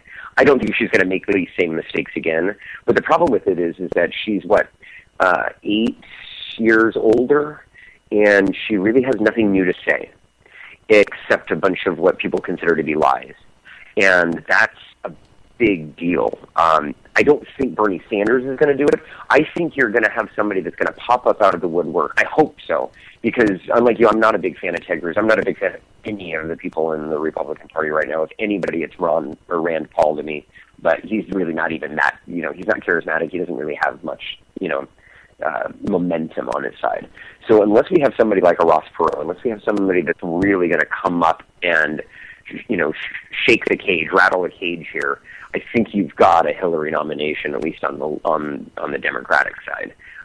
Joe Biden he's kind of a joke. I mean, the guy really has not popped his head out for anything. He was even worse than Al Gore as a vice president, and we saw where that went. So I don't know. I mean, I think, one of the things what's good about this is that Bernie Sanders is require Hillary Clinton to move to the left, even more so than what she wants to, so that in a general election, she's going to get hit by whatever Republican is the nominee, who will then take all of her sound bites and use them against her when she's trying to win the primary against a guy who is basically an admitted socialist.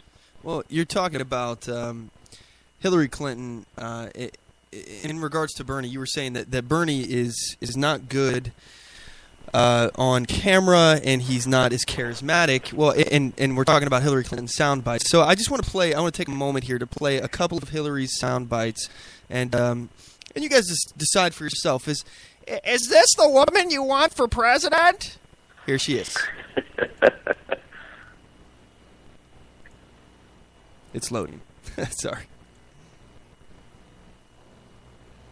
And it's taking forever. I don't understand. So my internet connection apparently is super slow, and I don't think I can get this one to load. I'll load the next one because I've got quite a few here. Let's see if we can get the next one to load. Here we go. Not the fact. But and the American people could have known that within days, and they didn't know that. With all due respect, the fact is we had 4 dead Americans. Was it because of a protest, or was it because of guys out for a walk one night who decided they'd go kill some Americans? What difference at this point does it make? It is our job to figure out what happened and... All right, there's one. That's the Benghazi outburst. Let's see here. I got another one here. Hillary talking about wiping the server here that she has. And she says, I don't know, maybe we'll wipe the server with a cloth or something? Is that what you're talking about? Yes.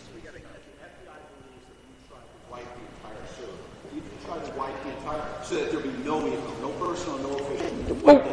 Well, my personal emails are my personal business, right? So we went through a painstaking process and turned over 55,000 pages of anything we thought could be work-related.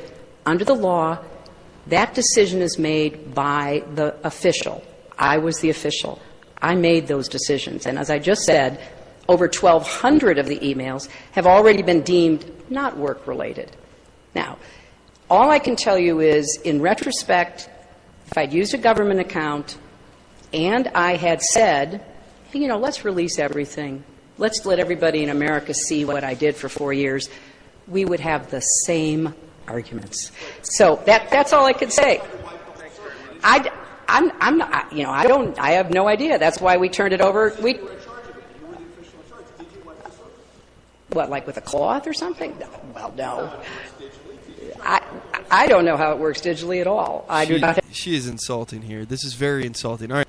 And the next one here we have from Hillary Clinton. She was asked by Ed Henry at Fox News. She was asked several questions regarding the email scandal. And here, I'll go ahead and play the clip for that. Yes, a couple questions. One would be, were you aware that your husband wanted to give paid speeches to repressive regimes like North Korea? Do you have any comment on these new emails that raise questions about conflict of interest involving your aide from Aberdeen? And finally, I wonder if you said there's nothing unique about this situation. You've said that before. Can you name one other cabinet secretary who had their own server? Okay, all right. So before we listen to her answer, the questions were, and I got Mark unmuted here, so Mark can comment on these as well. The first question is, are you aware of the conflict of interest of Bill Clinton he asked the president if it would be okay, if it's all right if he goes and gives a speech to North Korea. Is this a conflict of interest if I, a former sitting president, goes and receives money for a paid speech in North Korea? Is this okay? First of all, he's like, hey, money is money, right? And his excuse was, well, what if all the money is donated to the Clinton Foundation? Again, this is the slush fund that they pay for all their lavish travel and living expenses. They pay for their employees out of this. And it's all set up as a scam, basically, to run as a charitable organization. That way, any money that they receive, Hillary claims that she and the Clintons are broke. Oh, they're dead broke, but they're living in mansions and traveling all over the world, living lavishly because they're elite.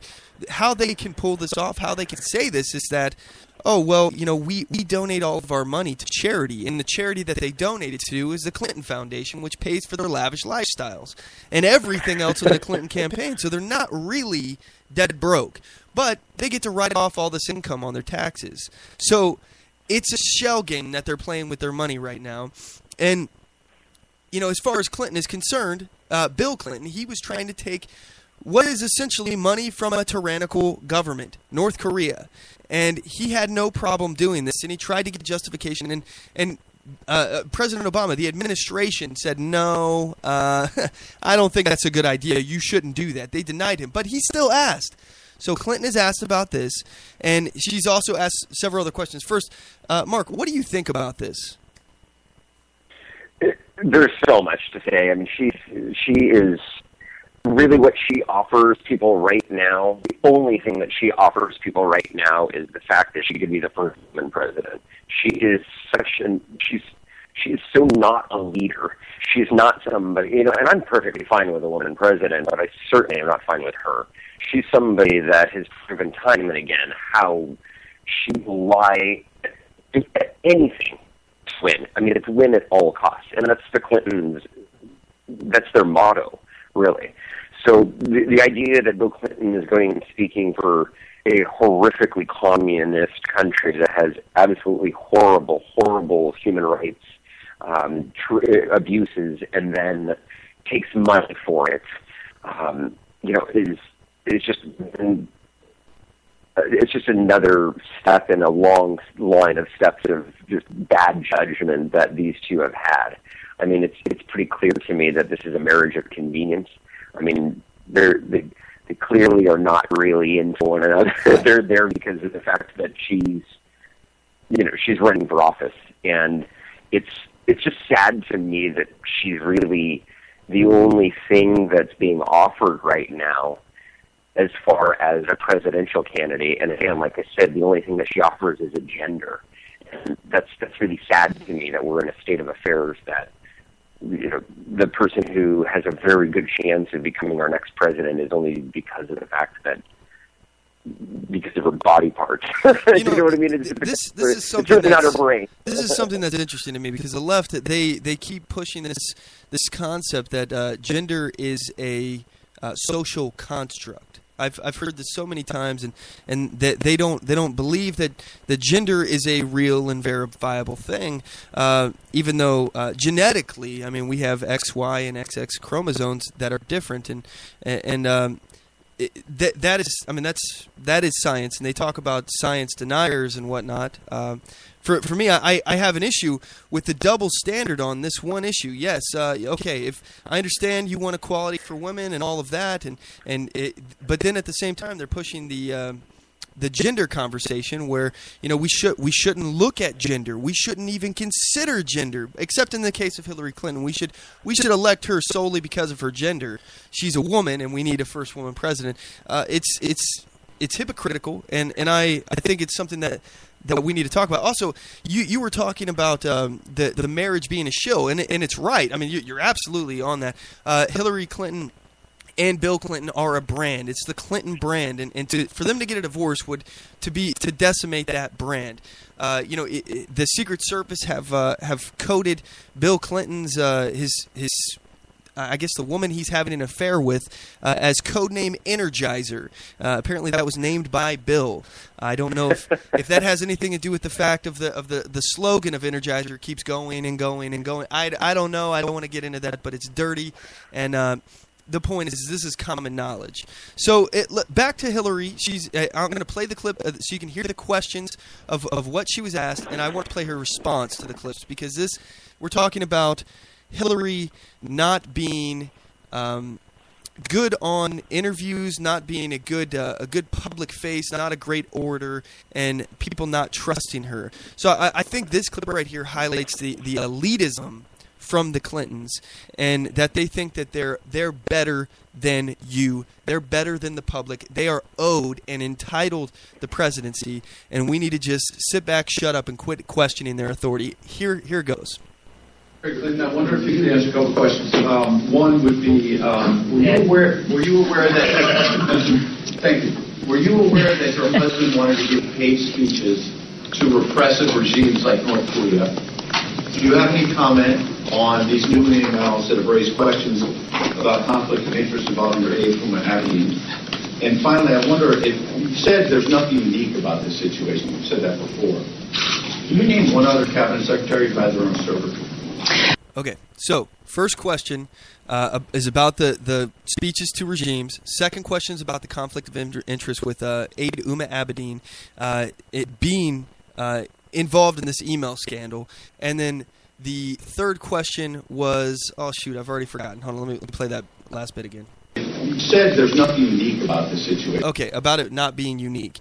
Can you name one other person that has ever done this in history? One other Secretary of State who's ever had their own private email server? And here's her response. You said that before. Can you name one other cabinet secretary who had their own server? Well, let me answer one of your questions, because I think that's what you are entitled to. Whoa. Okay. So first of all, let me answer one of your questions. I'm not going to answer all these other ones. I'm going to pick which one I want to answer. And you're only entitled to one, because I, Hillary Clinton, deign that you're only worthy of one response. I shall select only one, and the answer will be one in singular. There will be not more than one. There will be less than two. And only one, unless I deem that you are not worthy of an answer at all. And the first question that you asked about the process that was set up in my years as Secretary of State was for any request that my husband received to be sent to the State Department, to be vetted. So it didn't matter where it was coming from. It was going to go to the State Department. And there were some unusual requests, but they all went through the process to try to make sure that the State Department conducted its independent review. He did neither of those speeches. But Ed, I will say this. First of all, it's important to note that he did neither of those speeches because he was denied. He wanted to. He would have done those speeches, but he was denied. Not recall, but President Obama sent my husband to North Korea to rescue the 2 journalists who had been captured. This was after a painstaking negotiation to try to convince the North Korean leader to release these 2 young women. And every offer we made, every diplomatic overture we made was rebuffed. And then finally, and we offered many people to go. We said, what about this person? What about that person? All of them were rebuffed. And then finally the North Koreans came back and said, if Bill Clinton comes, we will give him the 2 journalists. We thought about it. The president and I and others analyzed it. We wanted those young women home, and we said, okay. I tell you that because that was a successful mission that accomplished its purpose. Now, I think it's beyond unlikely that the State Department, not involving me, but that the State Department would say, we think it's a good idea for you to go back. All right, I'm not going to bore you guys to tears with more Hillary's explanation, but she only answered one of the questions, and it's important to note that no sitting secretary in the history of the United States has ever had their own private email server that was used to conduct any kind of personal information. The reason why she set up this server in the first place was to cover her butt, essentially, and what she's doing in the Clinton Foundation. She doesn't want the American people to know what she's doing in the Clinton Foundation. And the reason why she set this up is because what she does in the government is inextricably linked and intertwined with what she's doing in the Clinton Foundation, because they're doing special favors for governments, receiving money, and they are actually affecting the government with her position. It's a serious conflict of interest. Her so-called charity is basically a way for people to give her campaign donations and get her to do things for them. You pay money, and these politicians will do whatever the hell you want them to do. Even Donald Trump is saying that thing. So, first of all, Mark, I'm curious. What do you think about the fact that she only deems that the media is entitled to answer one question, not all 3, but one? I'm smart, because if she did answer those questions, she'd be in a hell of a lot of trouble. And I think that's the answer that I have with that. The other part of it is that this really just shows a total lack of leadership. I mean, this is the kind of thing where if you are not making intelligent choices as to why, first off, You still there, Mark? I can't hear you. Oh, I'm not sure what happened, but it looks like we lost Mark on the call here. So, Mark, if you're still out there, give us a call back. One thing I want to comment on here is the fact that Hillary is oh, actually, here we go. We got Mark calling back here. Hey, Mark, you still there? Yeah, I sure am. Don't know what happened there. Yeah, sorry. I'm not sure either. All right, so carry on with what you were saying. Yeah, so the crux of this is that she has really it's such a total lack of leadership and a lack of judgment. And you're right, I didn't even think about that, whether, this commingling of email servers was a sinister act. I was just more on the thought process that, I almost even wanted to believe her. She was like, well, I just thought this was more simple. And it was like, you can't do that. I mean, you're going to be trusted with the nuclear secret, codes to, holding onto a bomb, and you can't even separate your emails here. I mean, the whole issue with Benghazi, I think that was totally blown out of proportion, but it just shows her lack of leadership and her lack of acumen as to how to approach a position of Secretary of State. If she can't handle that, then what makes anybody think that she can handle a position that's about 4 times more powerful? So, my real problem with this is the fact that people, sure, okay, whatever, emails, this and that, but it's just the idea that it's like, this is somebody that, A, has not been honest about either one of these situations at all, and that clearly shows a very long history of dishonesty, but just like I said, just a total lack of leadership. And I mean, the fact that she's evading these questions is clear because of the fact she doesn't have an answer for them, or she knows that the answer will get her in a lot of trouble. Yeah. And so, skirting questions like that, that's a political move. All politicians that are worth their weight will, they do that well. But it's just the idea that you've got, I mean, the fact that she's being asked these questions and she continues to avoid them shows that just exactly how unqualified to be president that she is. And I would agree. There's two points that you made that I'd like to add to here. First of all, you said that she claimed, and this was her reasoning for it, was that it would simplify her way of communicating. And what could be more simple than setting up your own private email server, right? So I think that is obviously a lie. There's no way that it was, and we've already proven that she's lying about not carrying. She didn't want to carry multiple devices. She has multiple devices, and she admitted at a conference for women that she carries several devices already. So she lied about the simplicity, and obviously it's not very simple to set up your own private email server. And it's clear that this wasn't done for simplicity. I think you're right on when you're talking about her lack of judgment. I mean, at minimum, she is either a bumbling idiot or she was doing something that she shouldn't have been doing. She was doing something shady with this. So the pure lack of judgment aspect of it, I absolutely agree. I think that's something that we need to discuss, because this is a person that really didn't accomplish much in her position as Secretary of State, and now she's showing clear lack of judgment, and she showed lack of judgment in that position with the Benghazi situation. I think maybe you and I might disagree on Benghazi, but I don't want to focus on that right now today.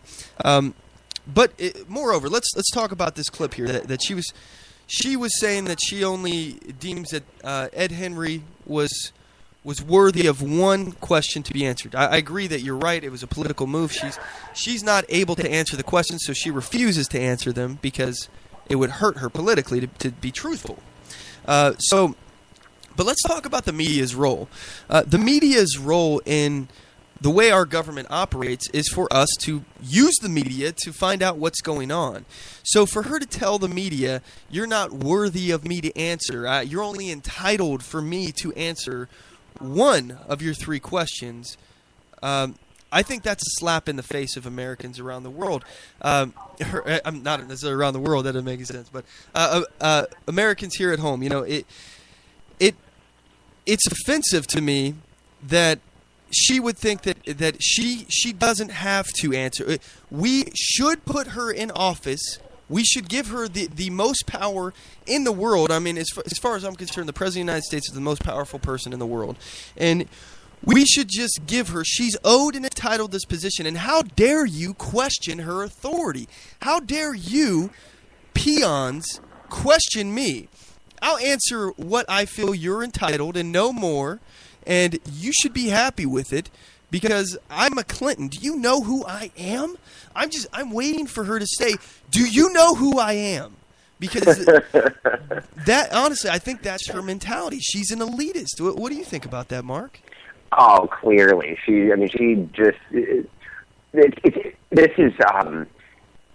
This is the one thing that I was just really upset that the media didn't lambast her with the last time, and a lot more conservatives haven't this time, which is in 2008, and this is very apropos to what you're talking about. In 2008, when she started realizing this election is slipping away, and she lost it. I mean, Barack Obama came and snatched it up from her, but she really dropped the ball on Super Tuesday, which is what cost her the election.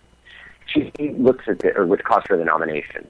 She's talking to a lot of people about what is the reason for her staying in the race. And I don't know if you remember this, Mac, but the reason why she said that she was staying in the race, and I bet you should be able to pull this up. Well, Bobby Kennedy was assassinated, and so, there's always, some reason.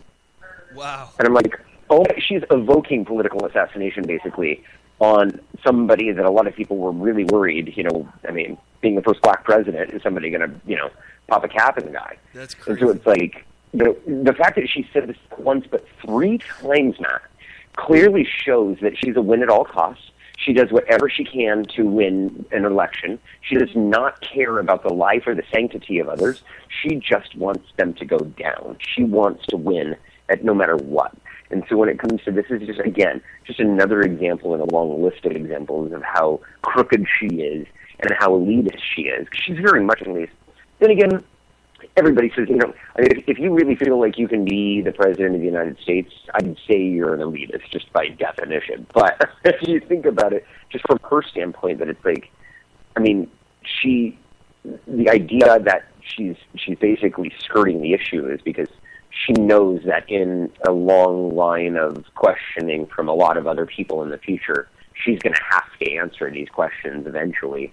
And the longer that she can wait, the better it's going to be for her politically, I think. Yeah, well, she knows that she has media cover. She knows that the media is not going to drag this stuff up. But maybe not the mainstream media. Fox might. Fox News may bring up some of this stuff and keep pushing on it.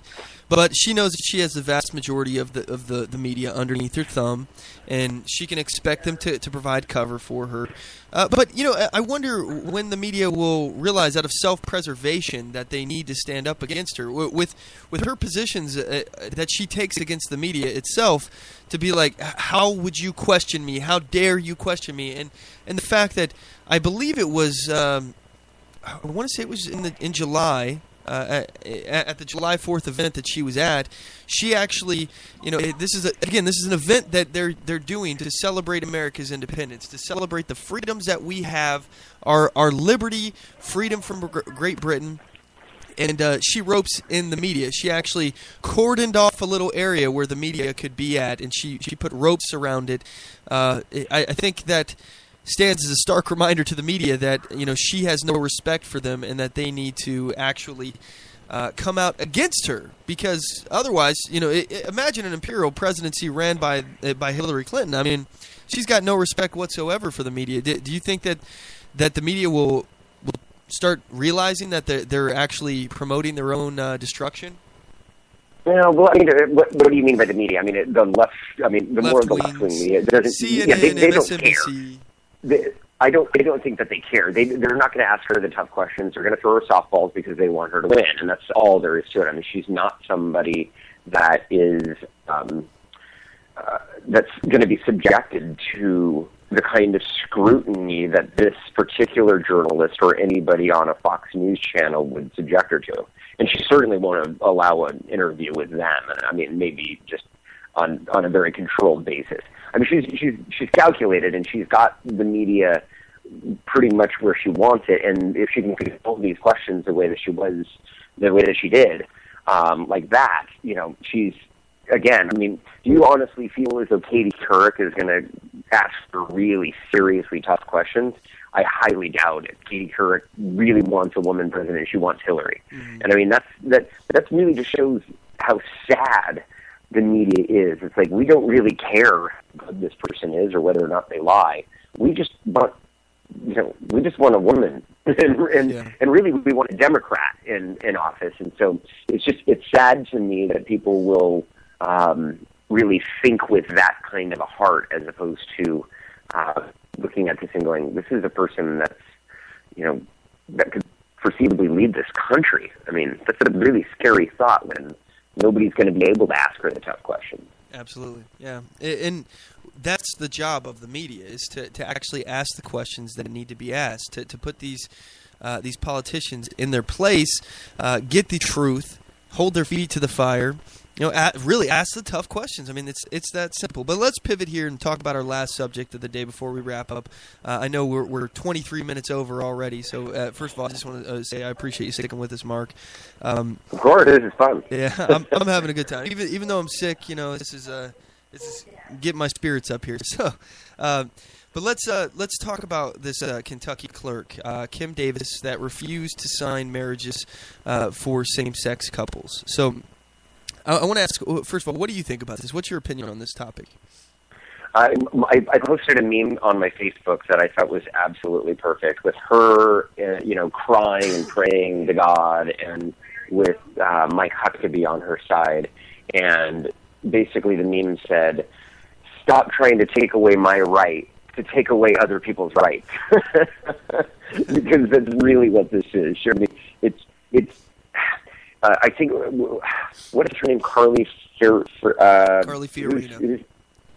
Yes, she really put this succinctly. Look, if you work for the government, you do the job for the people. Your religious freedom, nobody's telling you that you can't go to church. Nobody's telling you that you have to do something that, that is in violation of the law. You're a clerk. You have to uphold the law, and the law is, it's a Supreme Court law. You pretty much have to do that. Got to do your job. And if you don't like your job, then quit. But basically, to obstruct justice is, it's just so telling why, this religious freedom movement is where it's at. And I think it's about ready to boil over, where people are really starting to go, we do need a separation between church and state, just like we need a separation between economics and state, but we won't get there for a while. But the problem with this is that, when people are talking about how this is her, I don't understand how anybody could actually be on her side with this unless they truly they don't care what the law is. They want their Bible to dictate the rule of law. And if they're really going to do this, to get that from somebody who's been married 4 times now, that just makes absolutely no sense to me whatsoever. I mean, she's so hypocritical, and this is such a joke to me that this has actually been a big deal. But it is a big deal, and I think it's a big deal that it's a big deal because of the fact that eventually this is going to start to boil over, and people are going to start to turn the corner and go, it's perfectly fine what you want to believe, but you don't bring that into the courtroom.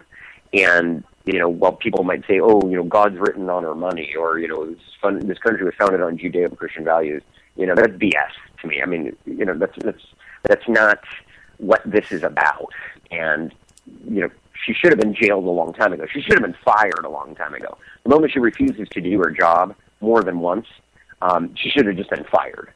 And that's just unfortunate that didn't happen. But, the fact that this has become what it is pretty indicative of, like I said, what I just said. I mean, something that's boiling over and something that's going to become hopefully not a big deal soon. Does that make any sense? Yeah, I understand where you're coming from. I'm passionate about this. I can't stand how this woman got so much attention. She should have just been fired. I mean, do your job or quit. That's really all there is to it. So I disagree in some areas. I agree in others. Let me start from the beginning here. I want to cover some of your points here. I absolutely agree that a public official should be doing their job. If you're hired to do a job, and part of your job is to sign marriage licenses, and granted, the law changed. When she first got elected, this is an elected position. When she first got elected, she didn't have to do this for homosexual same-sex couples. This was not part of her job initially. So the job did change. The law changed, but she's a public servant. She's defined by her position is defined by what the law is, and the law changed. So now she does. She didn't at first, but now she does. I think that an argument could be made that she should be provided with some religious accommodation. I think that it's a little bit ridiculous that if you could consider imagine, and I want to get your opinion on this as well, Mark. Imagine if she was Muslim, okay, and she wanted to be provided with a religious accommodation to where she doesn't have to do this, or because we provide religious accommodations all the time, in workplaces, not even just in the public sector, but in the private sector. Muslims, for example, are given the opportunity to pray whenever they want. They have prayer rooms that they can go to and take time away. This is a small accommodation to be able to change the certifying official on this marriage license, whoever is responsible for putting their name on it. I think that she has a right to not participate in this process, and I think that it would be a very simple, arbitrary almost process to just change the official who does this. I don't think it provides any additional cost. It's not very difficult to do. Just somebody else in this office who signs this license. Now, granted, if they aren't able to accomplish this, if they deem that it's not possible to actually change who is responsible for these things, which I think they should. I don't see any reason why they can't accommodate her religiously, because I think that in terms of religion, any other religion other than Christians would have been accommodated already. If it was a Muslim, they would have been accommodated. Would you agree with that or not? I don't know enough. I think it was really her intention to obstruct justice and not doing this because it was her, this is, harming her or like really causing her strife. Well, she actually did ask for an accommodation, just to be clear.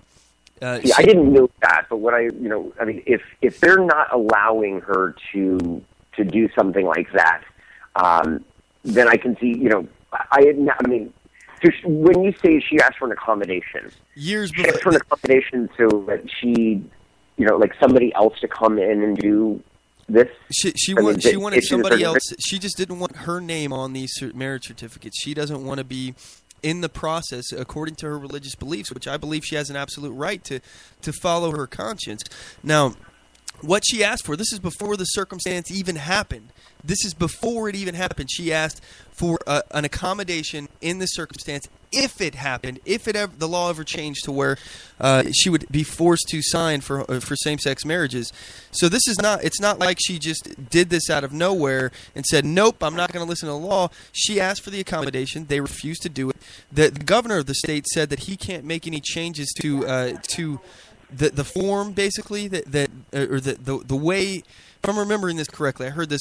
He can't change the process. It was set in stone. However, he's already changed the process. So we know that's not true, and we know that people in the workplace, even in the private sector, are provided religious accommodations. So I don't think it's that difficult in this scenario to actually provide this woman an accommodation. I don't think that it's right that we're not doing that. But I also don't think that it's right that same-sex couples who go to this clerk or this clerk's office can't get their marriage licenses signed according to the letter of the law. But yeah, I didn't hear all of that, and that's interesting. I did not hear about the accommodation request. Now that kind of changed the dynamic, and I'm open-minded enough to go, yeah, I could see myself.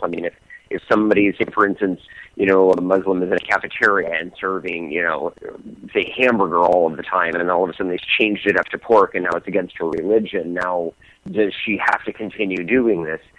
You change it up. You move her to something else, or, in that event, now people are going, wait a minute, it's my right to have pork. Whereas I was looking at this and going, this is the right of these couples to, be issued this particular certificate. Do they have the ability to go anywhere else? Is this the only county county clerk that could do this?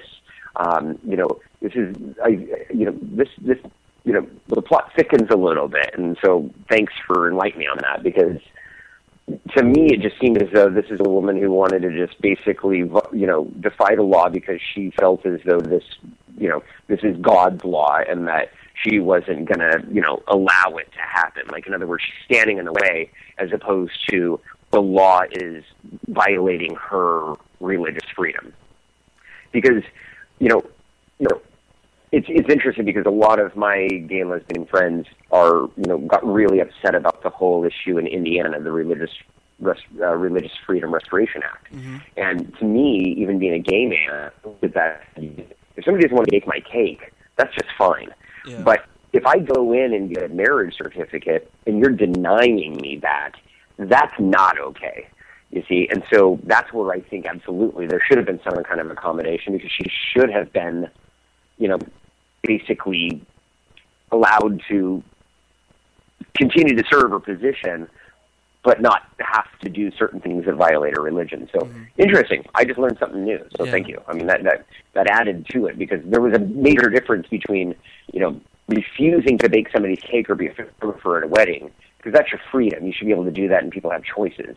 But if you don't have choices in this matter, that's a different story to me. You see what I mean? Well, and I absolutely agree. For a public official to straight up say, no, I'm not going to do my job, that's a major issue.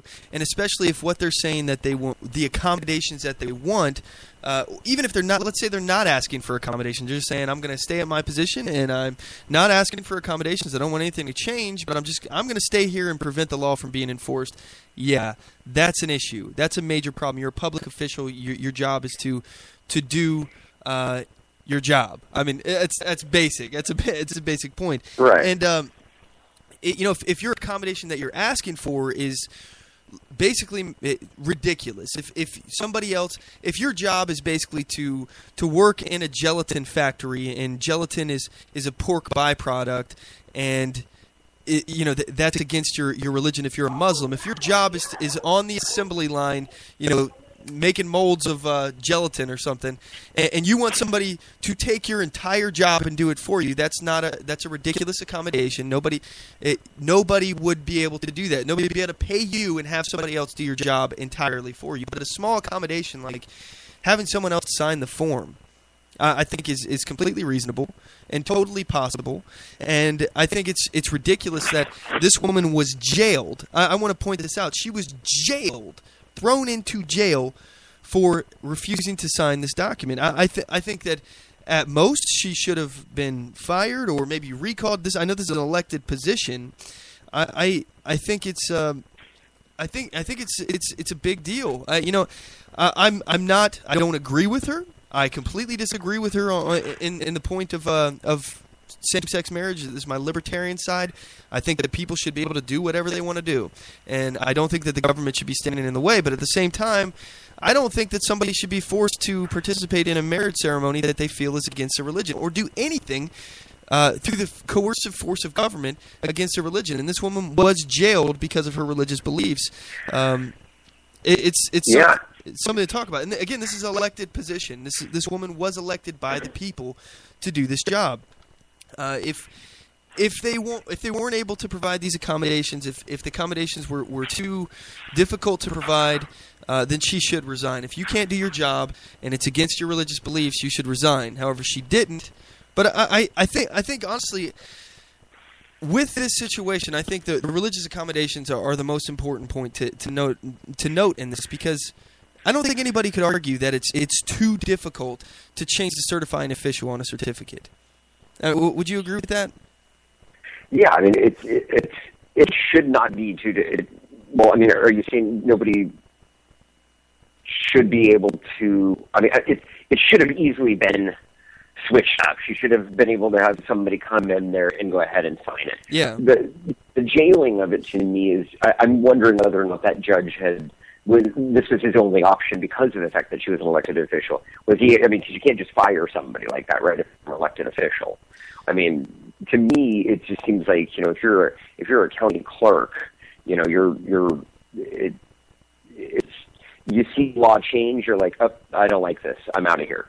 You know what I mean? And if you're out of there, then that should have been your job. You should have said, hey, look, I can't do my job the way that it should be done anymore, so I'm going to step down. But if this is the only way to actually allow the law to take place, then gosh, what would you say is the alternate suggestion? I mean, she's denying the rights of people, and if there was no other way of getting her out of there than jailing her for not doing a job, I mean, is that protocol? I think that the answer would be a recall. That would be I mean, she's an elected official. We can recall elected officials. I think, obviously, we could stop paying her. If you're not going to do your job, you shouldn't be getting a paycheck. We could fine her. But to imprison somebody, I think it just recreates the whole political prisoner situation. To imprison somebody for their political beliefs is wrong. Their religious beliefs is wrong. So. I think this only adds to her playing the martyr in this scenario, and it only stirs the pot. Yeah. There's so many other ways that we could have handled this, but I think the easiest way is just, okay, you don't want to do your job, then we're not going to cut you the paycheck, and don't bother showing up. We'll figure something else out. That's what I would have done. And, it's actually, and to her credit, I guess she just wasn't signing any licenses whatsoever until there was another appeal that took place. And I thought that was something interesting, because if she were only signing, opposite-sex couples certificates and not this one, then, that's just blatant discrimination, that she should have been recalled, she should have been fired, whatever. This is something where, again, it's a stickier situation when you were actually asking for accommodations and saying, look, I need somebody to come in here and do something, because this is just totally against what it is that I believe. Yeah. I mean, that's. I think the easiest solution is just that religious accommodation. If they just change that up, if they just change who could sign these things, this wouldn't even be a problem.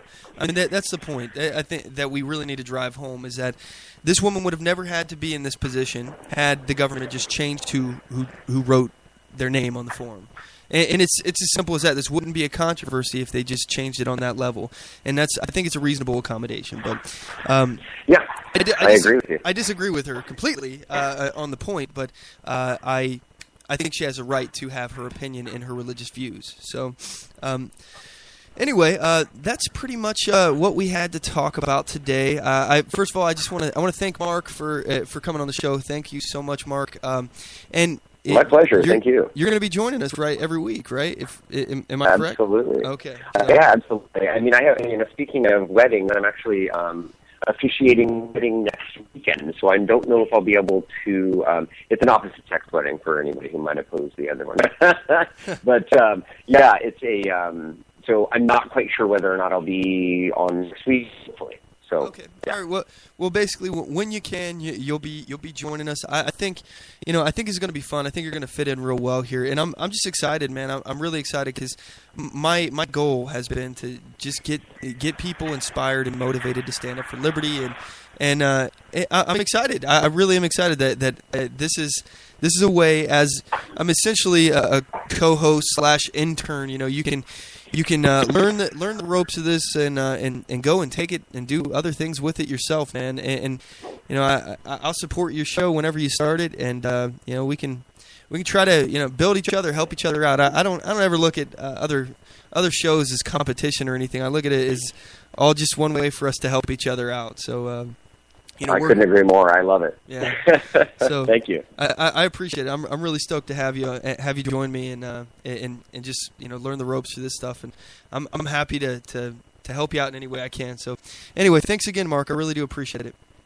Thank you, Mac. My pleasure. All right, take it easy. Bye-bye. All right, guys. So at this point, we're going to go ahead and wrap up the show. If you haven't done so already, follow us on Spreaker.com/OnTheMoveShow. I would really appreciate that. You can follow us on iTunes as well. Write us a review on there. That means a whole lot. You can check out our weekly broadcast every Sunday at 5 p.m. Pacific Standard Time. It's 8 p.m. Eastern Standard Time. And you can do that on OnTheMoveShow.com or on Spreaker, Spreaker.com/OnTheMoveShow. You can like us on Facebook.com/OnTheMoveShow. Follow us on Twitter.com/OnTheMoveShow. Subscribe to us on YouTube.com/OnTheMoveShow. And I really do appreciate your guys' continued support. MacPack, you guys are the tip of the spear. You guys are the reason why we do this. Rain nor shine, doesn't matter if we're dog-tired or sick as heck. We get on the air, and we continue pushing for liberty because I know that you guys continue pushing for liberty. And I also know that the people that are trying to take away our liberties, the people who are out there trying to make the world a worse place, they don't take days off. So we can't afford to either. And, whenever possible, I get on this mic and I try to sit here with you guys and spend the time to talk about these issues. And I think it's incredibly important that we do this. So, again, I really do appreciate you guys. Thank you so much for tuning in. And as always, know your rights, assert your rights, get on the move.